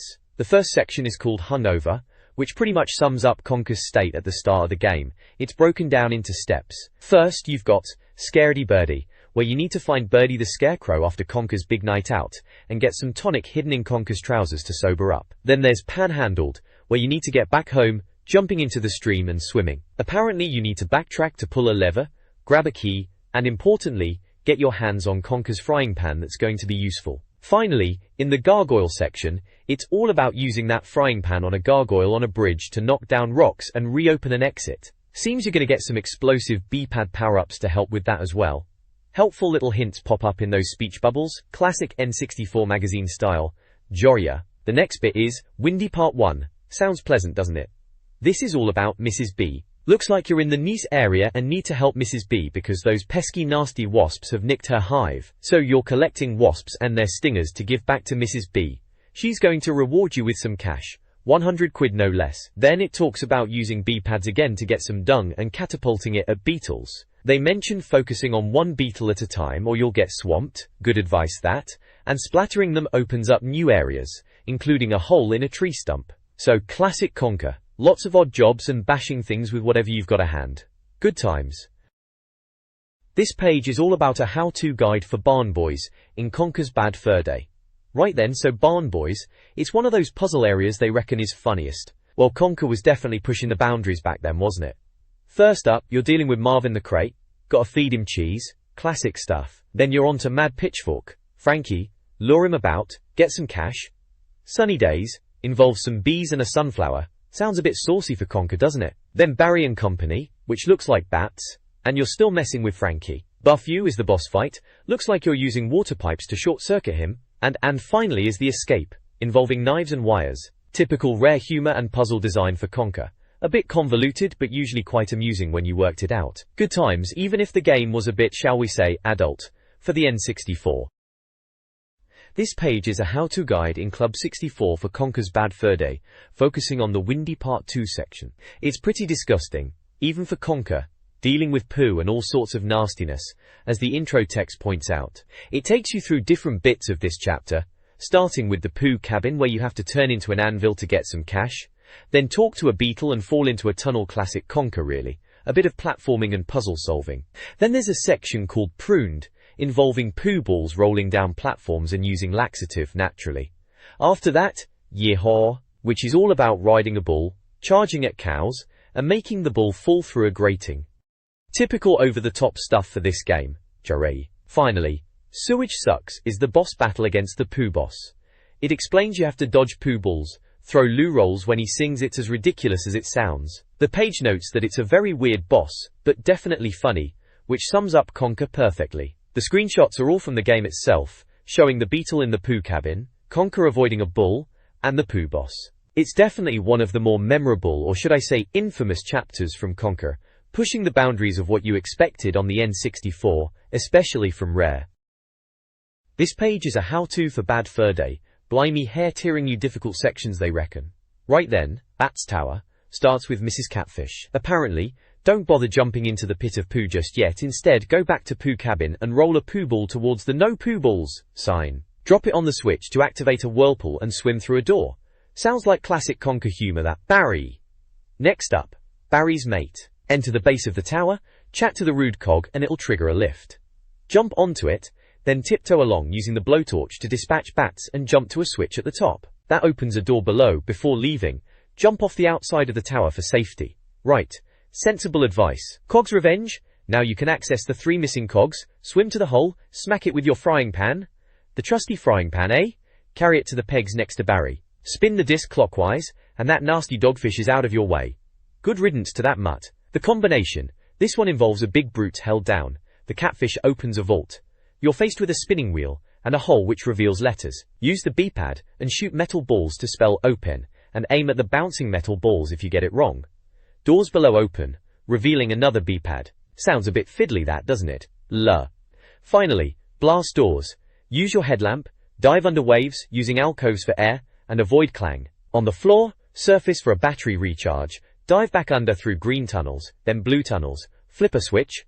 Gulp more air, yellow tunnels, stopping for air again. Eventually, you reach the boiler room.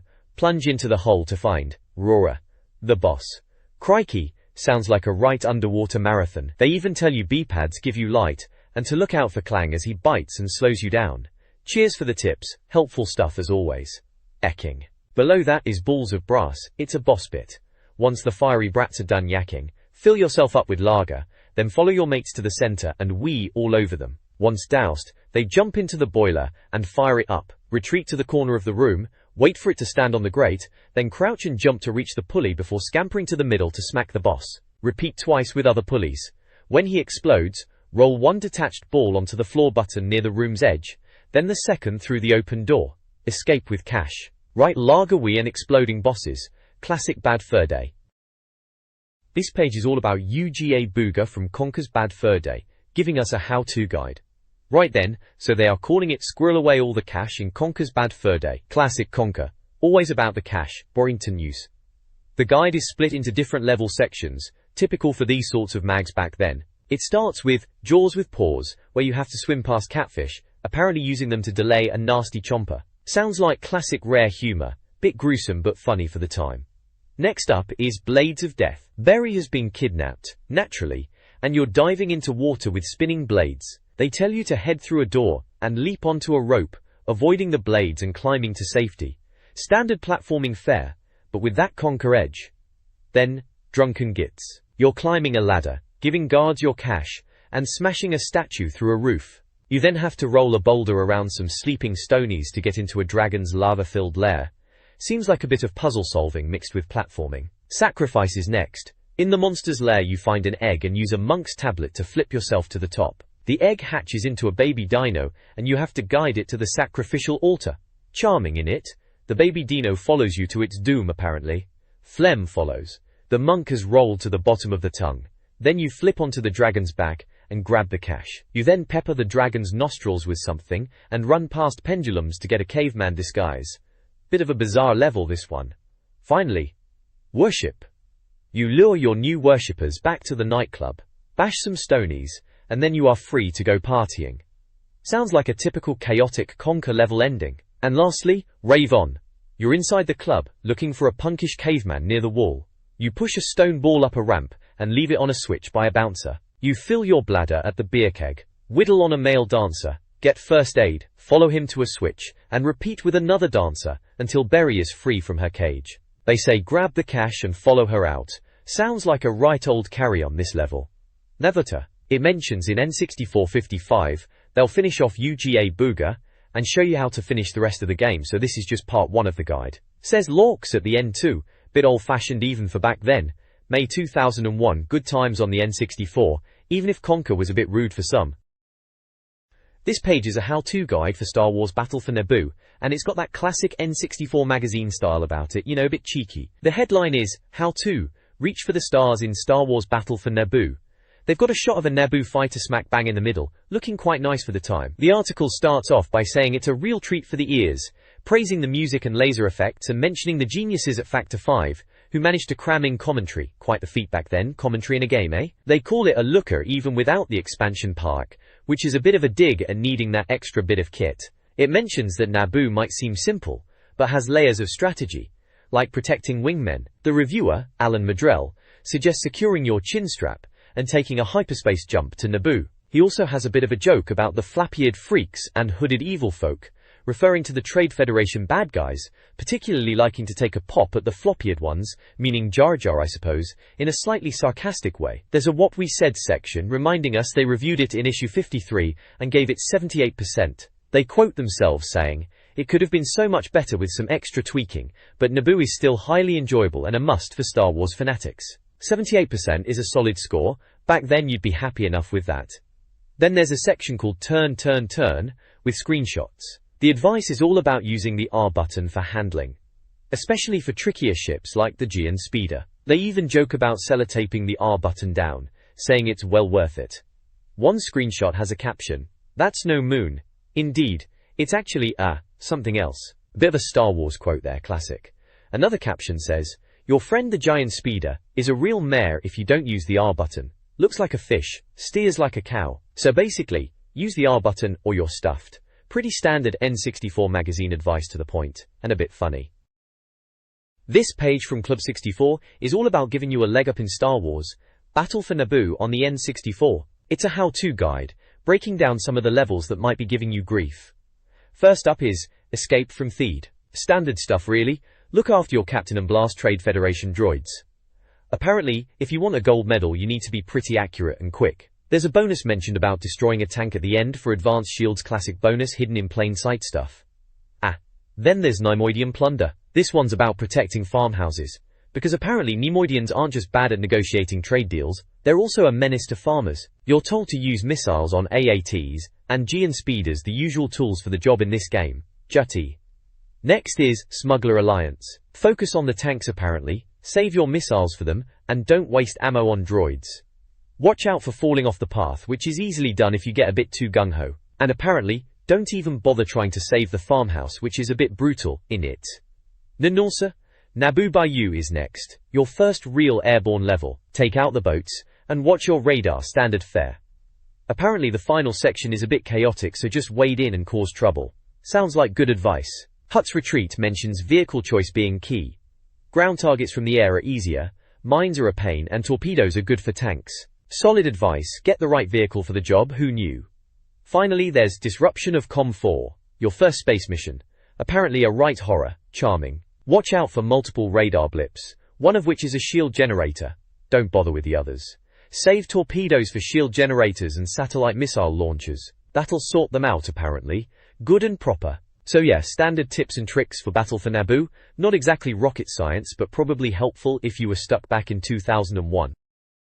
This page is all about getting the gold medals in Star Wars Episode 1, Battle for Naboo, on the N64. It's a how-to club 64 inches guide, giving you the lowdown on how to ace different levels. First up is Glacial Grave, telling you to smash the missile turrets quickly, then the lasers, and finally those Federation fighters. Sounds about right, gotta prioritize those targets. Bonus tip is to look out for an outpost with a round structure for advanced bombs, always handy. Shoo. Next is Andreva River.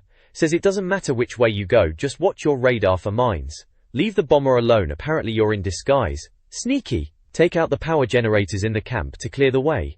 Bonus here is to shoot that structure for advanced bombs again. Seems like bombs are the key to success in this one. Warrington. Then it's Sanctuary. Lob projectiles at the tunnel entrance to block the AATs. Clever. Grab the Naboo starfighter, and when the canyon breaks right, destroy a clock tower to save your mates. Bonus is before the entrance to the ruins, find a ravine and volcano for rapid-fire blasters. Rapid-fire blasters, you can't go wrong with those. Voigt. Search for Captain Kyle is next. Avoid the initial STAPs, focus on the tanks targeting the buildings. Destroy turrets, and then take out ground transports. Concentrate on bombers and tanks to get gold. Accuracy is key apparently, and you'll need to kill STAPs too. Bonus tip says in the middle of the colony, there's a building you can fly under, where crystals will boost your shields. Nice little perk. Borvo the Hutt tells you to scrap the turrets first, as they're the biggest danger. Get behind them, and take them out slowly. Head down the valley, taking out mines. Avoid the middle islands, they've got missile turrets. When you reach the transport, pelt missile turrets with torpedoes. Don't worry about the fighters. Bonus is on the left side of the huge valley, willow-like trees on a peninsula, homing torpedoes amongst them. Homing torpedoes, lovely. Liberation of Camp 4, watch for missile turrets high up on the left. Follow the droid carrier, try to destroy it. Leave transports alone and focus on turrets. Blow the turrets to pieces to get into the next camp, then generators. Bonus at the level end, continue up the hill past ruins to a canyon pocket for a blaster upgrade. Another blaster upgrade, they're being generous with those, aren't they? Orator. Finally, Code War section for cheat codes. Pathetic for infinite lives. EWERD. EAD for one-hit kills. Ruagirl for pink ship's bitcamp, but whatever. DROIDEKA for advanced shields. And LOVEHUTT displays a picture of the crew. Always good to have a few cheats in your back pocket, especially for games like this. Zaikwa, going for gold bit at the bottom, talks about getting top scores, saying you need to know the levels backwards. Accuracy is the key, and use cluster torpedoes after you've got all the silvers. Says they're the tops. Bit strong, but fair enough, cluster torpedoes are pretty decent. This page is all about tips and tricks for Star Wars Episode 1, Battle for Naboo on the N64. It's got sections for a few different missions. The Queen's Gambit tells you to take out STAPs and Panaka's convoy, head to the ridge to help out Captain Palmer, deal with AATs, and then grab a bomber to take out turrets and mines. Standard stuff really, blow everything up. Raja. Then there's Panaka's Diversion, where you're told to protect Cole, take out tanks and destroyers, find battle droids in the courthouse plaza, and then deal with more commandos. Sounds like a bit of a hectic level if you ask me. Battle for Naboo itself is about dodging starfighters, taking out tractor beam projectors, and then hitting the shield generator. They mention flying behind the big dish to blast the generator. Classic stuff, hitting the weak points. Braye. On the right side, under bonus missions, there are a few extra bits. Trade Federation Secrets is unlocked if you get bronze medals in the main missions. It's about protecting a cruiser, and taking out STAPs and AATs. They even mention homing torpedoes, which are always handy. Coruscant Encounter unlocks after 15 silvers and is a chase after Darth Maul. Apparently he drops power-ups generous of him. They warn about probes and smashing into walls, standard Coruscant fare. Cluster torpedoes are mentioned as a bonus, again always welcome. Finally, the dark side needs all gold medals. It's about slowing down gunboats and fighters, protecting AATs, and then wiping out more fighters. Sounds like a proper challenge, that one. At the bottom, there's a tips extra section with cheat codes. NASTYMDE makes the game harder. Overload makes your ships faster and tougher. Classic cheat, LEC and FIVE unlocks all of Trade Federation secrets. ADEGAN gives advanced blasters. DRJEKYLL is seasick mode, which is a bit of an odd one. And Me gives you credits. And a photo of the team, a proper late 90s bunch, that lot. Good times.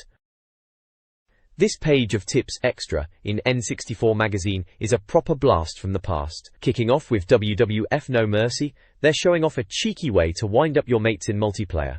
Classic N64 wrestling mayhem, in it. Get your opponent on the ring announcer's table and just keep hitting them to stop them from falling off. Apparently their attitude meter goes through the roof and it's hilarious. Well, if you're the one doing it anyway. Next up, Zelda, Majora's Mask. They're giving advice on the Goron race, telling you to stick to the inside of the corners. Good shout, that stops you getting bumped off course by those lumbering Gorons. And then there's a tip for dealing with Wolfos, those wolf blighters. Shield up and backstep to make them do their swipe attack and leave their backs open. Smack 'em with your sword when they turn around. Solid advice for anyone struggling with those hairy beasts. Then we've got Quake 2 with a tip called Toasted Marines. It's on the detention center level. You need to find these captured Marines in a cage above a lava pit, climb up, press a green button. Sounds like you lower the cage into the lava. Bit grim for the Marines, but hey, it's Quake. Press the button again to lift the cage, now full of armor. Nice one. Finally, The World Is Not Enough, the Bond game. Tips here for unlocking stuff. Navy skins by finishing a sinking feeling quickly. Skeleton skins by completing Underground Uprising. Exotic multiplayer weapons for finishing Thames Chase quickly. And extra guns in the bank by looking around for cupboards in the bank level. Standard unlockables for the time, makes you wonder what we used to get excited about back then. Still, good tips for completists, I suppose. This page is all about tips and tricks for a bunch of N64 games, classic stuff really. Ruthless. First up, it's Pokemon Puzzle League. They're saying to go for vertical lines of 5 for combos, which is pretty standard puzzle game advice in it. Scan each line, find pairs, and then slide that 5th block in. Get you those chain combos they're banging on about. Weezer. Next, Pokemon Snap.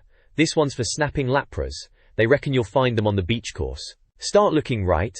Apparently one pops its head up straight away. Take a picture, then another one after Snorlax, and then one more near the bridge. If you get all 3 separately, they all show up together at the very end for a bonus score with Kangaskhan. Sounds like a bit of a faff, but for points you did it back then, didn't you, Wooly? Then it's Turok, Rage Wars. They're giving tips on how to beat Talset, this bad guy. Apparently he's got every weapon going, so the advice is to keep your distance and use long-range weapons like the plasma rifle or scorpion launcher. Keep moving, or you're toast. Once you get him down a bit, bots show up, but just focus on Talset and grab health when you can. Solid advice for a pretty hectic boss fight in Turok. After that, Tom and Jerry. Fists of Furry. Remember that one? They're talking about poison gas.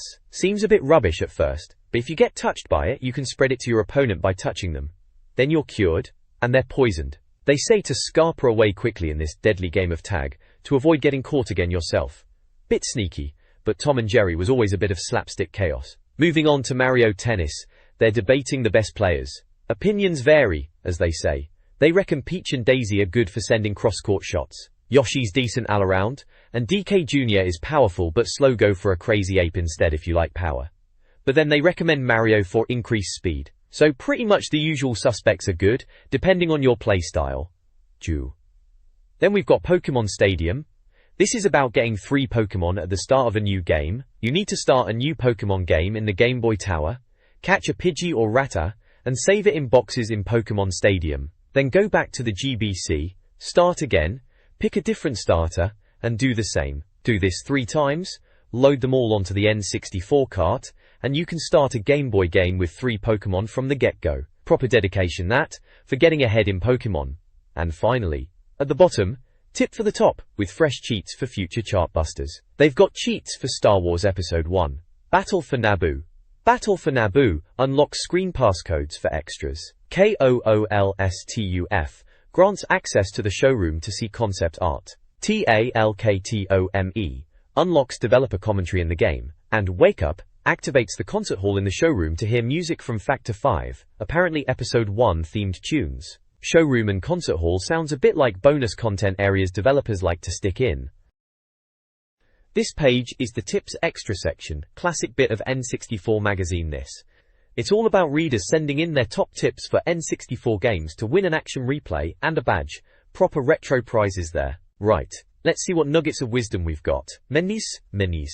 Tip number 1 is for Perfect Dark. Matt Wilkinson from New Zealand reckons you can throw an ECM mine at a baddie and shoot it off.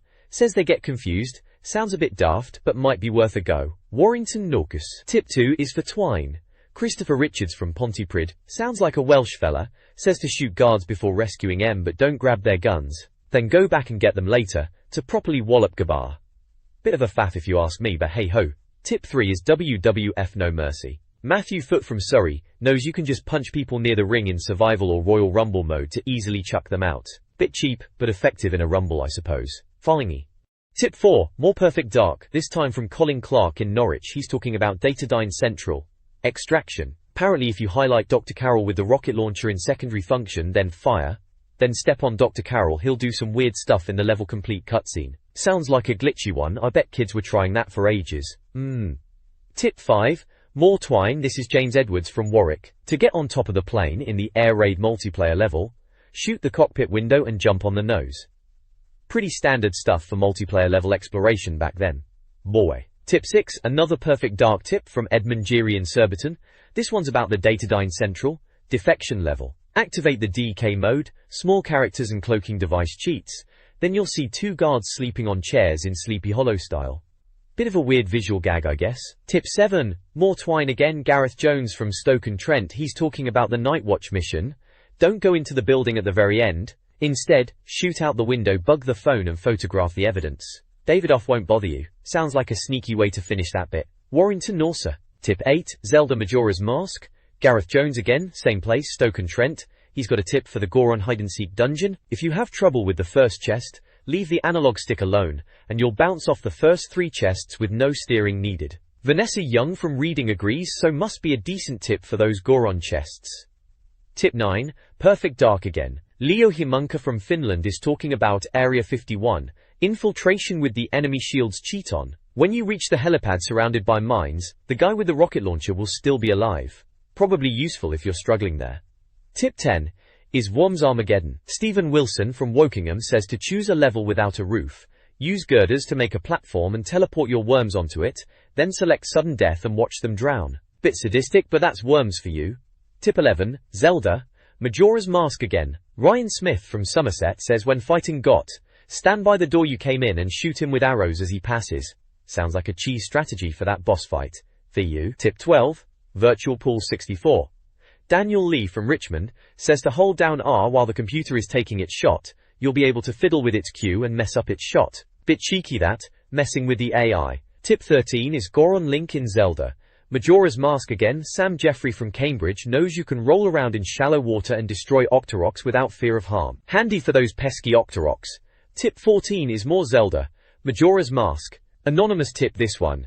Just says to walk to Ikana Graveyard and transform into a Deku Scrub to explore the swamp without Kume noticing. Useful for a bit of sneaky swamp exploring. Pueki. Finally, tip 15 is WWF No Mercy again. Simon Rowland from Blackpool, he's got a bonkers sounding trick for triple threat mat. Vultures against the computer. Hoist your chum onto your shoulders, get your friend to punch you instead of your rival, and apparently you get pushed aside and the fellow on your shoulders will just hover in mid-air. Sounds utterly ridiculous and amazing at the same time. Warranty. And that's your lot for tips this month. Seems Perfect Dark, Twine and Majora's Mask were the hot games for tips back then, loads for those. There's also a form to send in your own tips to win prizes and get in the mag. Classic stuff. This page of N64 Magazine is all about Game On challenges, those little tests they used to set to see if you were a proper gamer, you know, to test your skills. Looks like they've got 4 here. Go. First up is Zelda Majora's Mask, the Termina TT challenge. It's a top challenge, no less. They want you to use the Goron mask to roll around Termina Field until 6 p.m. on the final day, avoiding walls and water. Medals are given for laps completed, with gold at 6 laps, silver at 4 and bronze at 2. Majora's Mask, eh? Dark Zelda game that one was. A bit different to Ocarina of Time. Not necessarily better, mind you, but different. Rolling around Termina Field as a Goron sounds a bit daft, to be honest, but I suppose if you're into speedruns and that, it's a bit of fun. Warrington. Next, we have Perfect Dark Run. This one's from a Daniel Williams in Leicester. It's a counter-operative survival challenge in Perfect Dark. You're the counter-operative and have to survive as long as possible against an agent. No cheats allowed. Agent mode. Medals for minutes survived are gold for 15, silver for 10, and bronze for 5. Perfect Dark, now that was a proper game. GoldenEye's better-looking cousin, some called it, and they weren't wrong. Agent mode survival, that's proper tense-like, especially if you've got a mate playing the agent who's a bit of a cheat themselves. Corn Caucus. Then there's Twine Parachute Popping. This one's from William Hunt in Cheshire. It's a multiplayer TWINE challenge, where you collect weapons and then shoot parachutes to drop crates. Medals for shoots shot are gold for 15, silver for 10 and bronze for 7. Twine. That's that James Bond GoldenEye style game, isn't it? Parachute popping sounds a bit simple, doesn't it? But in multiplayer, I guess it could get a bit frantic. Bean. Lastly, we have Donkey Kong 64 Shootout. Claire Horscroft from Eastleigh sent this one in. 2-player game in the smallest arena. 1 player on top, 1 on the bottom. Bottom player has to shoot the top player with homing ammo. Medals for hits are gold for 20, silver for 15, and bronze for 10. Donkey Kong 64, that was a collectathon and a half, wasn't it? Never thought of it for a shooter game though. But this challenge sounds alright, a bit of daft fun with your mate for a few minutes. So there you go, 4 challenges to get your teeth into, according to N64 Magazine. See if you can beat their gold medal scores and maybe win yourself an action replay cartridge. Not bad at all. This page showcases the Club 64 8 challenges to test the best feature, a regular thing in N64 Magazine back in the day. They've got 4 new challenges set for readers to try out. Ucha. First up is Sim Bombs for Perfect Dark. Someone called Andrew McIntosh from Australia sent this one in. It's a 2-player combat simulator challenge, where you use remote mines to take out your opponent's sim. Medals are awarded based on kills. 10 for gold, 7 for silver and 5 for bronze. Simple enough. Perfect Dark was always good for a bit of multiplayer mayhem. Next is Hatch Match for Diddy Kong Racing. This one's from James West in Bedford, apparently spicing up the multiplayer mode. You have to come in last place in the Fire Mountain Arena, while dropping eggs on your mates. The ranking medals are a bit backwards. 4th place gets gold, 3rd silver, and 2nd bronze. Sounds like a bit of daft fun in DKR, good for a laugh with mates. Then there's Snow Speeder, for Mario Kart 64, sent in by Benjamin Tatlow from London. This is a time trial challenge on Frapp Snowland, and you've got to try and get the fastest lap while crashing into 10 snowmen. Lap time medals are 1 minute 30 for gold, 1 minute 35 for silver, and 1 minute 40 for bronze. Sounds like a decent test of skill. Frappe Snowland can be a bit slippy. Ooh. Finally there's Sign Slasher for Zelda, Majora's Mask from Janakaitila in Finland. This one's about hacking away at those rectangular signs dotted around Termina, using Link's sword. Medals are based on the number of pieces you cut, 6 for gold, 5 for silver, and 4 for bronze. A bit of a strange one for Majora's Mask, but I suppose people were getting creative with ways to play. At the bottom, it's asking readers to send in their own weird ways of playing games for future challenges. They are especially keen on challenges for Zelda, Majora's Mask, Sin and Punishment, Rush 2049, and The World Is Not Enough. You had to write about 100 words explaining your challenge and suggest medal levels. If they printed yours, you'd get a natty N64 pin badge, and maybe even an action replay cartridge. Not bad, eh? You could send them in to Game On, N64 Magazine, at their Bath address. Good times. This page is all about bragging rights for your N64 skills. Proper retro competition vibes here. It's called I'm the Best, and they are looking for submissions from readers for high scores. So right at the top they're saying that Ridge Racer 64 and Perfect Dark Times are coming in, which is good to hear. Those were proper test of skill back in the day. But they are being a bit cheeky in the star performance section, saying they are not awarding any star performers this month. Bit harsh maybe? They mentioned someone called Kieran Gorman's Donkey Kong arcade score, which was probably decent but apparently not mind-blowing enough for them. They want something really special to get their attention. Bit demanding if you ask me. Warrington Squong. Then there's a new high score section about the Majora's Mask beaver race. Remember that pain in the backside? They are surprised no one has sent in times for that yet. Maybe everyone is still too traumatized by those bloody beavers. It is a tough challenge, I'll give them that. Warrant? They have got tables of top scores for Perfect Dark's Agent Mode, listing times for levels like Courier and Underground. Classic levels they are. Ashley Wright and David Morris seem to be dominating there, good on them. And then there's a track and field section, proper old school events like 100 meters dash and hammer, listing names and scores. Someone called Shiro Powell and Corinna O'Dwyer are joint top of the 100 meters dash neck and neck. Fair play. Looks like a right mix of folks from London and other places are featured. Finally, this month's score to beat is indeed that beaver race from Majora's Mask. They've got a screenshot showing the game. Looks like you need to finish it in under 30 seconds and 90 hundredths of a second to win a mystery game. Good luck to anyone trying to beat that. Those beavers were a nightmare. Overall, a good page for showing off if you were a top N64 player back then. Classic magazine stuff, really. This page is teasing what's coming up in the magazine. It's making a big fuss about Tony Hawk's Pro Skater 2 for the N64, promising 17 skaters, 10 arenas and loads of tricks. They're saying they've gone Hanson with it for a preview, which was always exciting back then. Also, they're going to be covering the Game Boy Advance, which was the new handheld everyone was talking about, the next-gen handheld goodness as they put it. And apparently there's another chance to win one in the mag, which would have been quite a prize back then. Everyone wanted a GBA. This page is issue 55, and it's all about Conker's Bad Fur Day on the N64. Blimey, part 2 of a guide. They're really milking that squirrel, aren't they? It says N64's rudest game right there. Cheeky. Underneath it's got a reviewed section shouting out a bunch of N64 games. There's Excite Bike 64, Dr. Mario 64, and Aiden Chronicles. Remember that RPG? Then you've got Pokemon Stadium 2, Animal Forest must be Animal Crossing before they called it that here, eh? And Dinosaur Planet, which turned into Star Fox Adventures later on the GameCube. Funny how that worked out. Dory. There's a big yellow splodge saying absolutely free, and it's about a cheat book for N64 games, jammed packed with tips. Below that it's teasing what's in next month in Planet Game Boy, with Rainbow Islands and Alone in the Dark getting reviewed, and Toy Story Racer and Pokemon Gold/Silver getting the tip-ed treatment, so looks like Game Boy Color stuff. Finally at the bottom it says on sale Thursday the 10th of May and Nintendo Magazine. Classic N64 mag page that is.